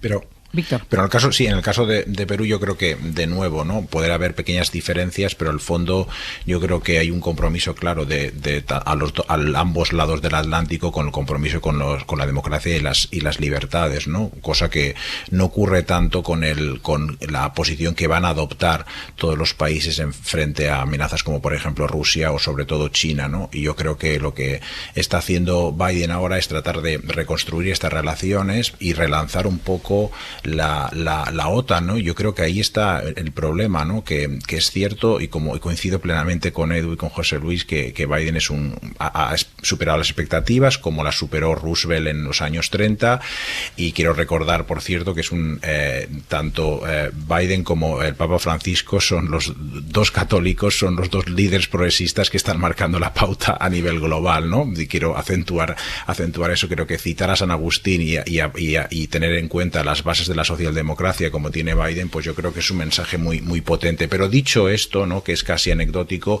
sí que veo un problema fuerte, una fractura a ambos lados del Atlántico en relación a la OTAN, ¿no? ¿Qué sentido tiene la OTAN después de la caída del muro de Berlín? Pues lo llevamos 30 años buscando y no lo hemos encontrado. Hay dudas muy fuertes. Una cosa es Biden, pero otra cosa es todo en Estados Unidos, todo el establishment del Partido Republicano y también del Partido Demócrata. Muchos demócratas pacifistas también y de izquierdas que culpan a la OTAN pues de dar cobertura logística y moral a operaciones militares que han sido fundamentalmente americanas y de dudosa eficacia desde Libia, la guerra de Afganistán. Entonces, en Europa también Macron ha vuelto a resucitar la idea de un ejército europeo, que seguramente Alemania tampoco lo vería con malos ojos. Y entonces, ¿cuál es el futuro de la OTAN? Y es ahí donde me ha parecido muy bien la entrevista a la ministra. Ella ha dicho, que hay que replantear la labor de la OTAN el año que viene. La cumbre será muy importante en España, pero me gustaría saber cuál es la posición de partida de nuestro país. ¿Vamos a adoptar la posición más americana, más la posición de Macron o alemana? ¿Cuál es el sentido que nosotros queremos darle a la OTAN? Mira, terminada la presencia de la cumbre de la OTAN, la presencia de Biden, decíamos, Biden ha vuelto, Estados Unidos ha vuelto, hoy es el turno de Biden con la Unión Europea. Griselda Pastor, buenos días. Hola, muy buenos días. La agenda de hoy de Biden. Bueno, empieza sobre las 11 visitando al rey de los belgas, pero después irá rápidamente hacia el Consejo de la Unión, donde le esperan el presidente del Consejo, Charles Michel, y también la presidenta de la Comisión. Sabéis que han negociado un documento de conclusiones para esta reunión, se ha negociado con bastante intensidad. Es un documento que ya no entraña prácticamente problemas, ya está completamente modificado, un documento que viene a ratificar los acuerdos del G7, especialmente en lo que afecta al tema de vacunas. Se marcan como objetivo que 2/3 de la población mundial pueda ser vacunada, y siempre hablando en base voluntaria garantizan que habrá liberalización de los instrumentos necesarios para que se pueda aumentar la producción. Hay un tema muy importante desde el punto de vista europeo, que es el de los contenciosos comerciales, ¿no? Ahí se marcan una fecha, finales de año. Inicialmente había un documento en el que fijaban incluso día y prácticamente hora, 21 de diciembre del 2021. Ya no es así, pero sí dejan abierto el tema. A finales de año quieren haber llegado a un acuerdo para que queden fuera todos los contenciosos comerciales y, por tanto, todas las acciones punitivas que tanto están marcando, ¿no?, al comercio. Veremos a ver qué es lo que da de sí esta otra cumbre, y la reunión era mañana con Vladimir Putin. Griselda, gracias. Hasta ahora. Hasta luego.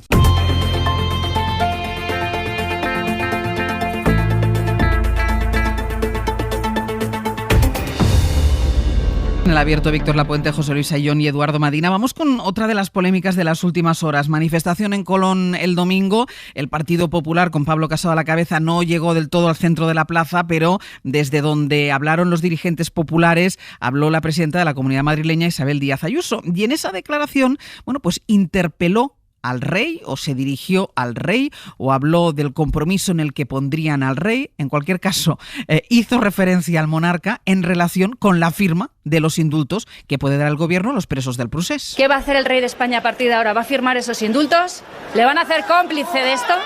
Bueno, esto es lo que decía el domingo. Ha habido todo un lío alrededor. El propio Pablo Casado, de alguna manera, tuvo que salir ayer por la mañana a corregir lo que había dicho Isabel Díaz Ayuso. Así que ayer por la tarde, Isabel Díaz Ayuso parecía que rectificaba, aunque no del todo. Y sí, mi preocupación es que esta decisión va a llegar a la mesa del jefe del Estado. Y me duele, esto es una opinión personal, me duele profundamente el compromiso al que le van a someter. Por supuesto que él no es cómplice de nada. Toda la culpa, que conste, recae en el presidente del Gobierno, quien está deteriorando gravemente todas las instituciones del Estado en su propio beneficio y la imagen internacional de España.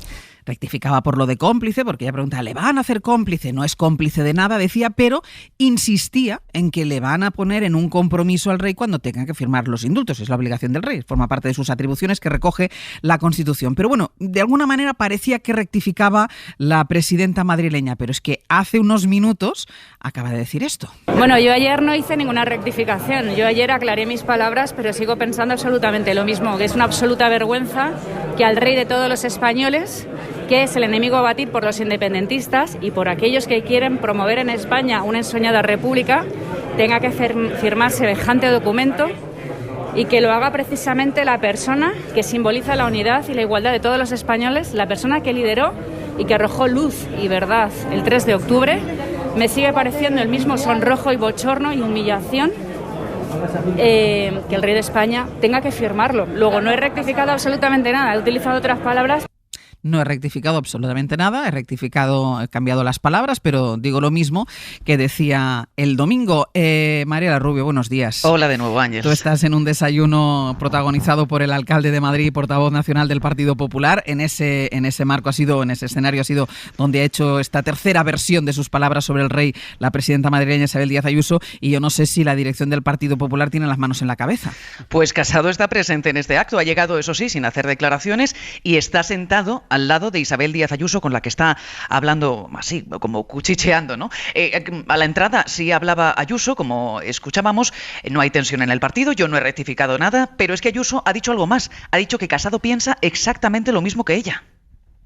Pensamos exactamente lo mismo y pensamos que es una humillación y una vergüenza que el Gobierno de España y los independentistas, que han llevado a Cataluña a una situación de conflicto civil que no ha sido peor, porque la otra mitad de Cataluña, los de siempre, ceden, que esa gente que ahora mismo está riéndose de todos los españoles, que son políticos que se ríen de todos nosotros, de la prensa, de las fuerzas y cuerpos de seguridad, de la justicia, esos políticos, ahora mismo, los que se están riendo de todos, celebran absolutamente haberle puesto al rey de España en una trampa, porque si firma, no firma, haga lo que haga, está en tela de juicio, y por eso dije que le quieren hacer cómplice. Por supuesto, no es cómplice. Ahora, he hablado con el presidente, opina exactamente lo mismo, y no hay nada que rectificar, es que, insisto, la responsabilidad y la humillación permanente a la que están sometiendo a las instituciones españolas tiene un responsable, que es Pedro Sánchez. Así que Ayuso dice que Casado piensa exactamente lo mismo. Veremos cómo respira Génova en los próximos minutos. En cualquier caso, esa rectificación de Ayuso ayer tarde se producía después de una llamada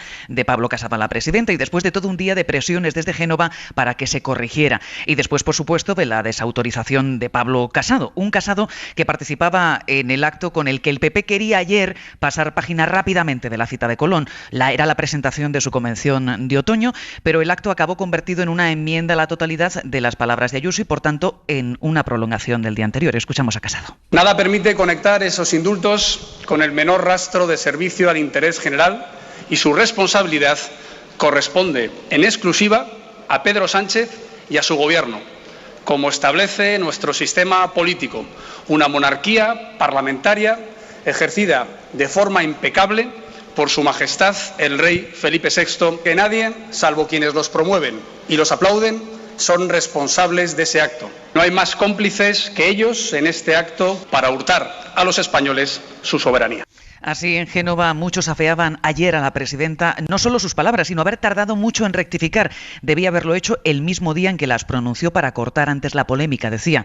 La dirección quiere dar el asunto por cerrado, veremos si después de las palabras de Ayuso ahora lo tienen tan fácil, pero reconocen abiertamente lo que mencionabais hoy en el Hoy por Hoy, ¿no? Que las palabras de Ayuso han hecho saltar por los aires ese plan calculadísimo, medido al detalle, con el que el PP acudía a la Plaza de Colón. Bueno, a ver si os podéis acercar a Pablo Casado y podéis preguntarle por la opinión que tiene sobre el papel del rey, porque Isabel Díaz Ayuso la tiene muy clara, opina exactamente igual que ella. A ver si veremos, veremos si él sostiene lo mismo, ¿verdad? Veremos si él dice que piensa lo mismo que Ayuso. Exacto, pues Mariela, quedamos a la espera de cualquier novedad en ese desayuno. Insistimos, protagonizado por el alcalde de Madrid, por José Luis Martínez Almeida, y portavoz nacional del Partido Popular.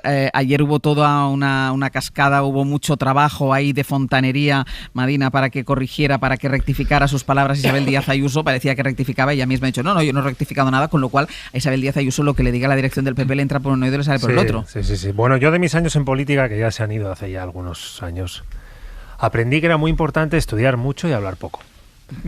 Y hay un elemento que hay que estudiar, que en España que es muy importante para hacer política, que es la Constitución. Lo primero que tienes que estudiar es la Constitución.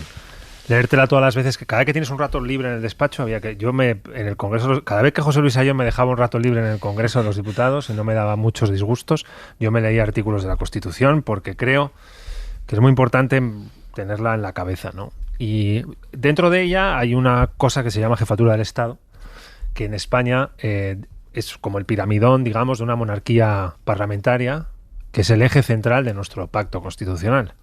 De tal manera que el rey está fuera del procedimiento legislativo, porque así lo decidió nuestro modelo constitucional y así es nuestra democracia. El rey no decide los contenidos que las instituciones tienen reservadas pues para el Congreso de los Diputados y el Senado como epicentros de nuestro procedimiento legislativo, de nuestra producción de leyes, que son las cosas que ordenan la convivencia en España, ¿no?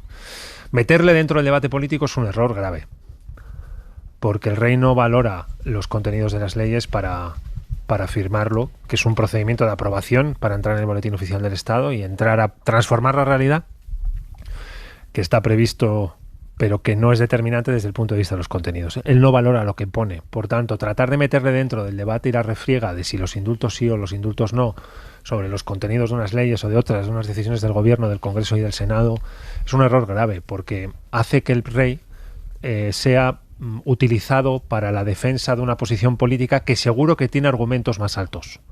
Se puede estar a favor de los indultos y se puede estar en contra de los indultos. De hecho, las encuestas dicen que la mayoría de los españoles están en contra de los indultos. Por tanto, seguro que esta señora o su partido encuentran un argumento mejor que utilizar al rey para defender una posición política de su partido.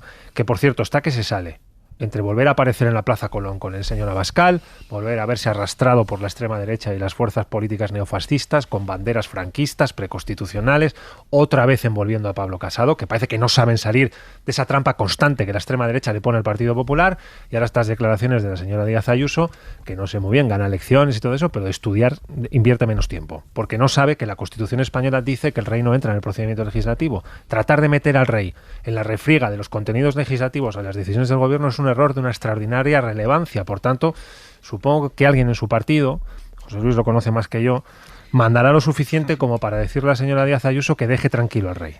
Claro, pero el problema es que alguien de su partido ya se lo dijo, ayer lo comentaba ahora Mariela Rubio, ayer en esa presentación de la convención del Partido Popular, cambió el discurso Pablo Casado para hacer referencia sin que viniera a cuento a cuál es el papel que tiene que jugar el rey, como dice la Constitución, pero es que esta mañana, lo acabamos de escuchar, Isabel Díaz Ayuso insiste, yo no rectifico, pero es que es más, es que Pablo Casado y yo no está de acuerdo conmigo. Vamos a ver, yo después de las palabras de pedagogía constitucional que nos acaba de hacer Eduardo, que estoy muy de acuerdo con Tú ella. También te leías la Constitución cuando yo te dejaba en paz a ti en el Congreso. Exactamente. Vale. Es que yo hacía lo mismo que tú, es decir, lo que pasa es que creo que yo le dedicaba más rato porque yo te molestaba a ti más que estabas en aquel momento en el gobierno, ¿no?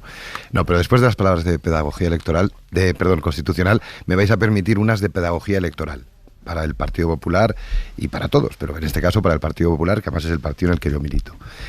Cuando el adversario se equivoca, conviene no distraerle. Y yo creo que la decisión o la predecisión tomada por el Gobierno de España de indultar a los condenados por el procés es un error político de Pedro Sánchez. Por lo tanto, lo que le debería interesar al PP y debería esforzarse el PP es en no distraerles a los españoles de ver a Pedro Sánchez, a sus ministros, al Partido Socialista, a sus dirigentes, avalando la postura, criticándola en algunos casos, etcétera, etcétera. Lo dijo el propio Pablo Casado, lo del dedo y la luna, ¿no? Es decir, no miremos el dedo y fijémonos en la luna. Y la verdad es que yo creo que esa es la parte en la que me siento más disgustado, porque se está dando demasiado espacio a hablar de manifestaciones, de declaraciones y de rectificaciones en lugar de estar fomentando todo el debate político. Pero ese es el error del Partido Popular. Claro, por supuesto. O sea, quiero decir que no están sabiendo. No es tanto error del partido. En algunos casos sí, porque evidentemente las declaraciones yo creo que son un error, pero el no salirse de ese debate, el no saber salir de ese debate, porque al final aquí lo grave no es, insisto, que haya una manifestación, no es que haya una declaración o que haya una rectificación, el problema es que hay una decisión política. Y es a eso a lo que tiene que centrarse el Partido Popular en este momento, es en afear esa situación, tratar de convencer, forzar una rectificación por parte del gobierno, cosa que no va a ocurrir o parece que no va a ocurrir, y a partir de ahí pues decir, oiga, yo eso no lo hubiera hecho. Eso es lo que pasa en las oposiciones, eso es lo que hace la oposición en un país democrático, es decir, oiga, si yo estuviera en el gobierno, eso no lo haría. Luego, en las próximas elecciones, si usted quiere un gobierno que no haga esas cosas, tiene usted que apostar por mí. Conviene trufar esa posición de muchas otras cosas para poder, atraer al voto. Pero esa es la situación en la que yo creo que el PP debe salirse. Pero dicho esto, ¿por qué no es capaz? Decía antes Madina, que el Partido Popular cae a menudo en la trampa de Vox, en la trampa de la ultraderecha. La prueba es Colón. Pero es que Pablo Casado cae también constantemente en la trampa de Isabel Díaz Ayuso. Bueno, yo no, vamos a ver, yo sé que hay muchas voces críticas con Isabel Díaz Ayuso por muchas cosas. No creo que todas las cosas por las que muchas veces, incluso en esta propia tertulia, se ha criticado a Isabel Díaz Ayuso, yo no coincido que sean cuestiones criticables. Esta sí lo es. Y a partir de ahí entramos en una cuestión que Eduardo también habrá visto muchas veces en su época de militancia política, y es que no hay nada peor que o más difícil en política que salirse de una mala declaración. ¿cuántas veces no nos hemos encontrado en la fórmula de salir de una mala declaración? Un compañero nuestro hace una declaración política equivocada y los demás pues tienden unas veces a ser excesivamente duros con él, con lo cual se genera una gran polémica, otras veces para no criticarle, en defender lo indefendible, y estamos un poco en la gestión o en una gestión, digamos, no muy positiva de cómo se sale de una declaración que creo que fue un error por parte de Isabel Díaz Ayuso, que insisto, que yo creo que es más que la propia declaración. La declaración es para mí un error porque genera esta polémica. Yo no creo que esté queriendo decir lo que estamos interpretando. Pues lo he dicho 3 veces. Sí, pero lo ha dicho 3 veces. Pero lo que quiero decir es, ella no está... Primera vez te puedes equivocar con el uso de la palabra, pero lo que quiero decir seguidas... es que es más... Por eso digo que la declaración no es correcta, yo lo estoy diciendo, pero que lo que realmente se está jugando es con la interpretación de unas palabras en las que ella al final, pues bueno, insiste un día y otro día y otro día. Y llevamos 3 días, ese es el problema. Víctor, ya no deberíamos estar ahí. Bueno, Ángel, te contesto yo porque José Luis está dando muchas vueltas, pero yo creo que nadie toca a Ayuso en el Partido Popular porque su capital político es inmenso y el capital político hoy en día se mide en votos y tiene muchísimos más votos. Entonces, a lo mejor Alejandro Fernández en Cataluña hubiera dicho otras cosas, pero como su capital político es mucho más pequeño, pues seguramente no se le hace tanto caso. Yo creo que los verbos usados en la prensa para referirse hoy a la reacción de Casado, desautoriza, corrige, se desmarca, me parecen completamente exagerados. Hizo una matización muy sutil, apenas perceptible a las declaraciones de Ayuso. Y yo creo que lo que demostraba es una reacción no de un jefe hacia un subordinado, sino más bien a la inversa, ¿no? No es un tirón de orejas público, no reclamando una rectificación clara, sino más bien que Casado, quien no quería ofender ayer, no es a los ciudadanos molestos por las palabras de Ayuso, sino a la propia Ayuso. Bueno, y no solo Casado, porque Cuca Gamarra o prácticamente cualquier dirigente popular que ha hablado estos días, lo que ha hecho es enmarcar, endulzar las palabras de Ayuso, ¿no? Y no abordarlas de una manera directa, ¿no? Diciendo esto que el monarca tiene estas funciones tasadas en la Constitución, etcétera, ¿no? Yo no quiero que me den una lección de primer curso de Derecho Constitucional, que me parece muy bien, sino que lo que quiero es que me digan que se equivocó y es grave, ¿no? Es grave la reacción del Partido Popular porque las palabras de Ayuso en sí son graves, ¿no? Por la utilización torticera de la figura del rey, que por cierto lo debilitan así. Es que los peores enemigos de la democracia acaban siendo en España, como suele pasar, muchos dirigentes de la derecha, ¿no? Y pensemos que la monarquía en estos momentos nos está atravesando los mejores niveles de aprobación en la ciudadanía pública, ¿no? Y aprovecho para concluir con Edu ha hecho una pedagogía constitucional, yo hago un poco de perspectiva internacional, y es que monarquías parlamentarias hay muchas, por cierto, en países que normalmente las cosas funcionan bastante bien, con muy buenos indicadores en casi todo, ¿no? En calidad de vida, etcétera. Holanda, los países nórdicos, el Reino Unido, España, Japón, etcétera. Pero entre esas monarquías parlamentarias, solo Japón y Suecia se asemejan a España en el sentido de que el rey no solo está fuera del proceso legislativo, como ha dicho Edu, sino prácticamente de toda la política. Recordemos que el Reino Unido se sigue reuniendo, sigue despachando con el primer ministro de manera regular. Entonces en España es, digamos, absolutamente el ejemplo máximo de una monarquía que es puramente un símbolo y que no interviene en política. Entonces, mezclarla en política, como está haciendo el Partido Popular, es el peor efecto que puede tener sobre una monarquía que es la más impecablemente neutral, al menos desde el punto de vista legislativo y constitucional del mundo. Bueno, veremos cómo sale de esta Pablo Casado, cómo se distancia, si es que quiere, de Isabel Díaz Ayuso, después de que no solo haya reiterado por 3ª vez la apelación al monarca, sino que dice Isabel Díaz Ayuso, y no solo lo pienso yo, es que Pablo Casado piensa lo mismo que yo.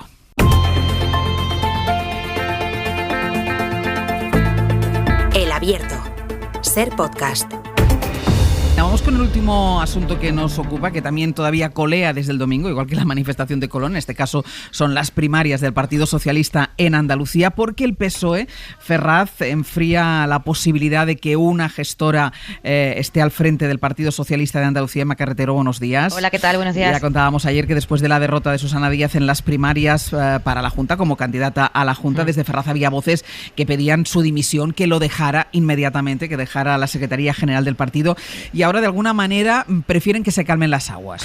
Bueno, van a dar margen de unos días a Juan Espadas, también para que el alcalde de Sevilla pueda exhibir autonomía, que es algo que se le complica cada vez que Ferraz se mueve y hace ver que dirige el partido con el mando a distancia desde Madrid, y lo que en estos días pretenden que Espadas pueda buscar la manera de que Susana Díaz no se atrinchere e intentar pactar la transición con su salida como prioridad. Cuando el domingo escucharon las declaraciones que hizo Susana Díaz, hubo indignación en la cúpula del PSOE cuando dijo que no se iba hasta que se celebre el Congreso a final de año. Hubo quienes pedían una gestora cuanto antes porque no se fían de la expresidenta, pero ayer nos decían fuentes de la Ejecutiva Federal que hay que poner cabeza y no tripas. Siguen pensando que la prioridad es que se vaya, que dimita y que no esté al frente del partido para organizar el Congreso, pero lo que descartan es la gestora. No tenemos un problema interno, eso dijo ayer en rueda de prensa José Luis Ábalos. Fuentes socialistas explican a la SER que una intervención en este momento en la Federación Andaluza supone, en cierto modo, ensuciar el buen resultado de Juan Espadas. Sería, nos dicen, hacer víctima a Susana Díaz a unos meses del Congreso, y además, pensándolo en frío, creen que un mal paso puede frenar un movimiento que creen que es natural, y es que los apoyos de Susana Díaz poco a poco vayan virando en torno al nuevo líder. Así que por ahora dejan que Espadas se mueva en Andalucía por unos días y busque ese margen. Inma, muchísimas gracias. Gracias, hasta por luego. ahora, quien mantener la autonomía de Espadas, que las dos veces que le hemos entrevistado aquí, cuando todavía era candidato a las primarias y después de haber ganado, cuando le hemos preguntado si era el candidato de Ferraz, ha negado que fuera el candidato de Ferraz, y evidentemente no quedaría muy bien que ahora desde Ferraz se intentara coger las riendas del Partido Socialista en Andalucía. Pero en cualquier caso, Víctor, no va a ser fácil esta bicefalia. Bueno, yo creo que la carrera política de Susana Díaz, no sé si está acabada, creo que no, porque es muy joven, ¿no? Pero sí está en stand-by, está pausada, ella misma lo dijo, ¿no? Voy a tomar un paso al lado.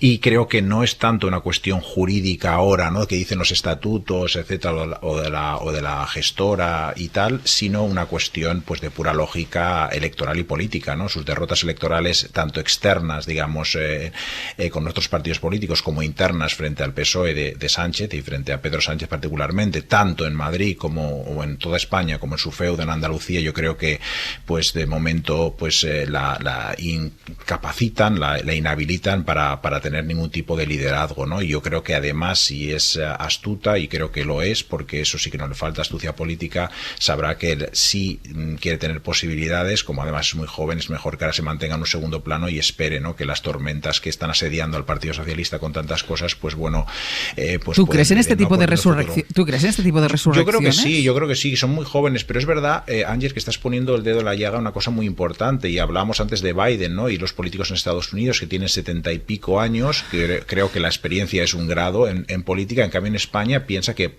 poco más de los 40 se están ya retirando, se están quemando los políticos, ¿no?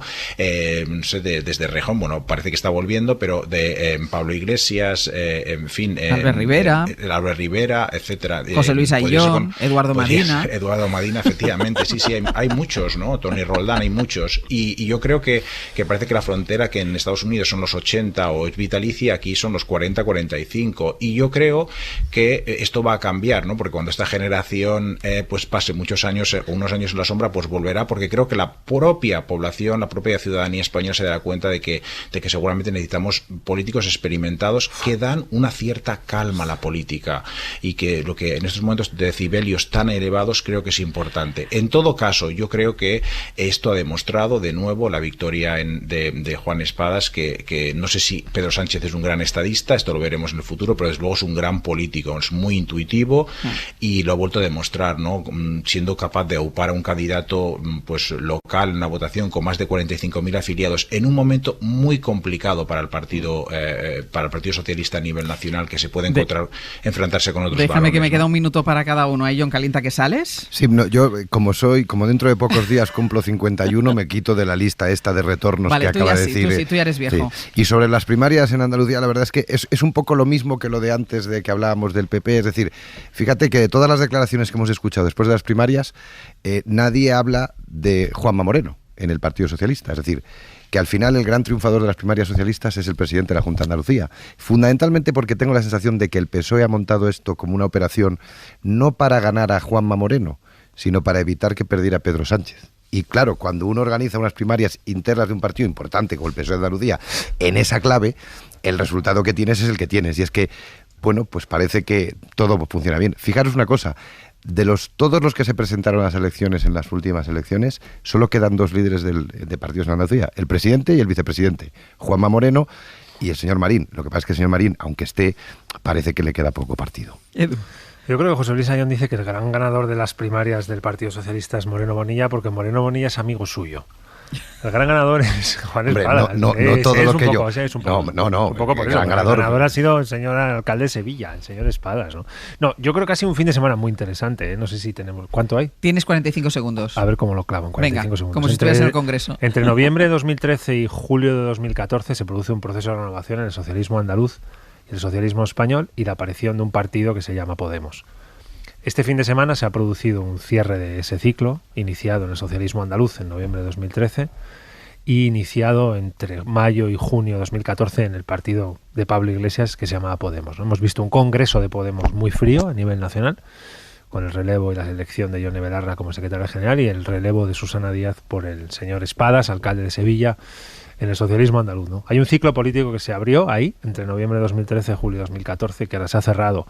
Mucha suerte a Juan Espadas, yo creo que es un gran tío y se merece las mejores noticias del mundo en su futuro. Lo has clavado. Pues fíjate, Lo has clavado. Pero no porque quiera volver a la política, esto de Víctor Está en forma. Calienta que sales. Va a volver con Biden. Puede reunirte con Biden. Ahora arruinamos todo el esfuerzo. Víctor Lapuente, José Luis Ayón, Eduardo Madina. Hasta la semana que viene. Adiós. Hasta luego. Adiós. Suscríbete a Hoy por Hoy. Todos los episodios y contenidos adicionales en la app de Cadena SER y en nuestros canales de Apple Podcast, Spotify, iVoox, Google Podcast y YouTube. Escúchanos en directo en la SER de lunes a viernes a las 6 de la mañana.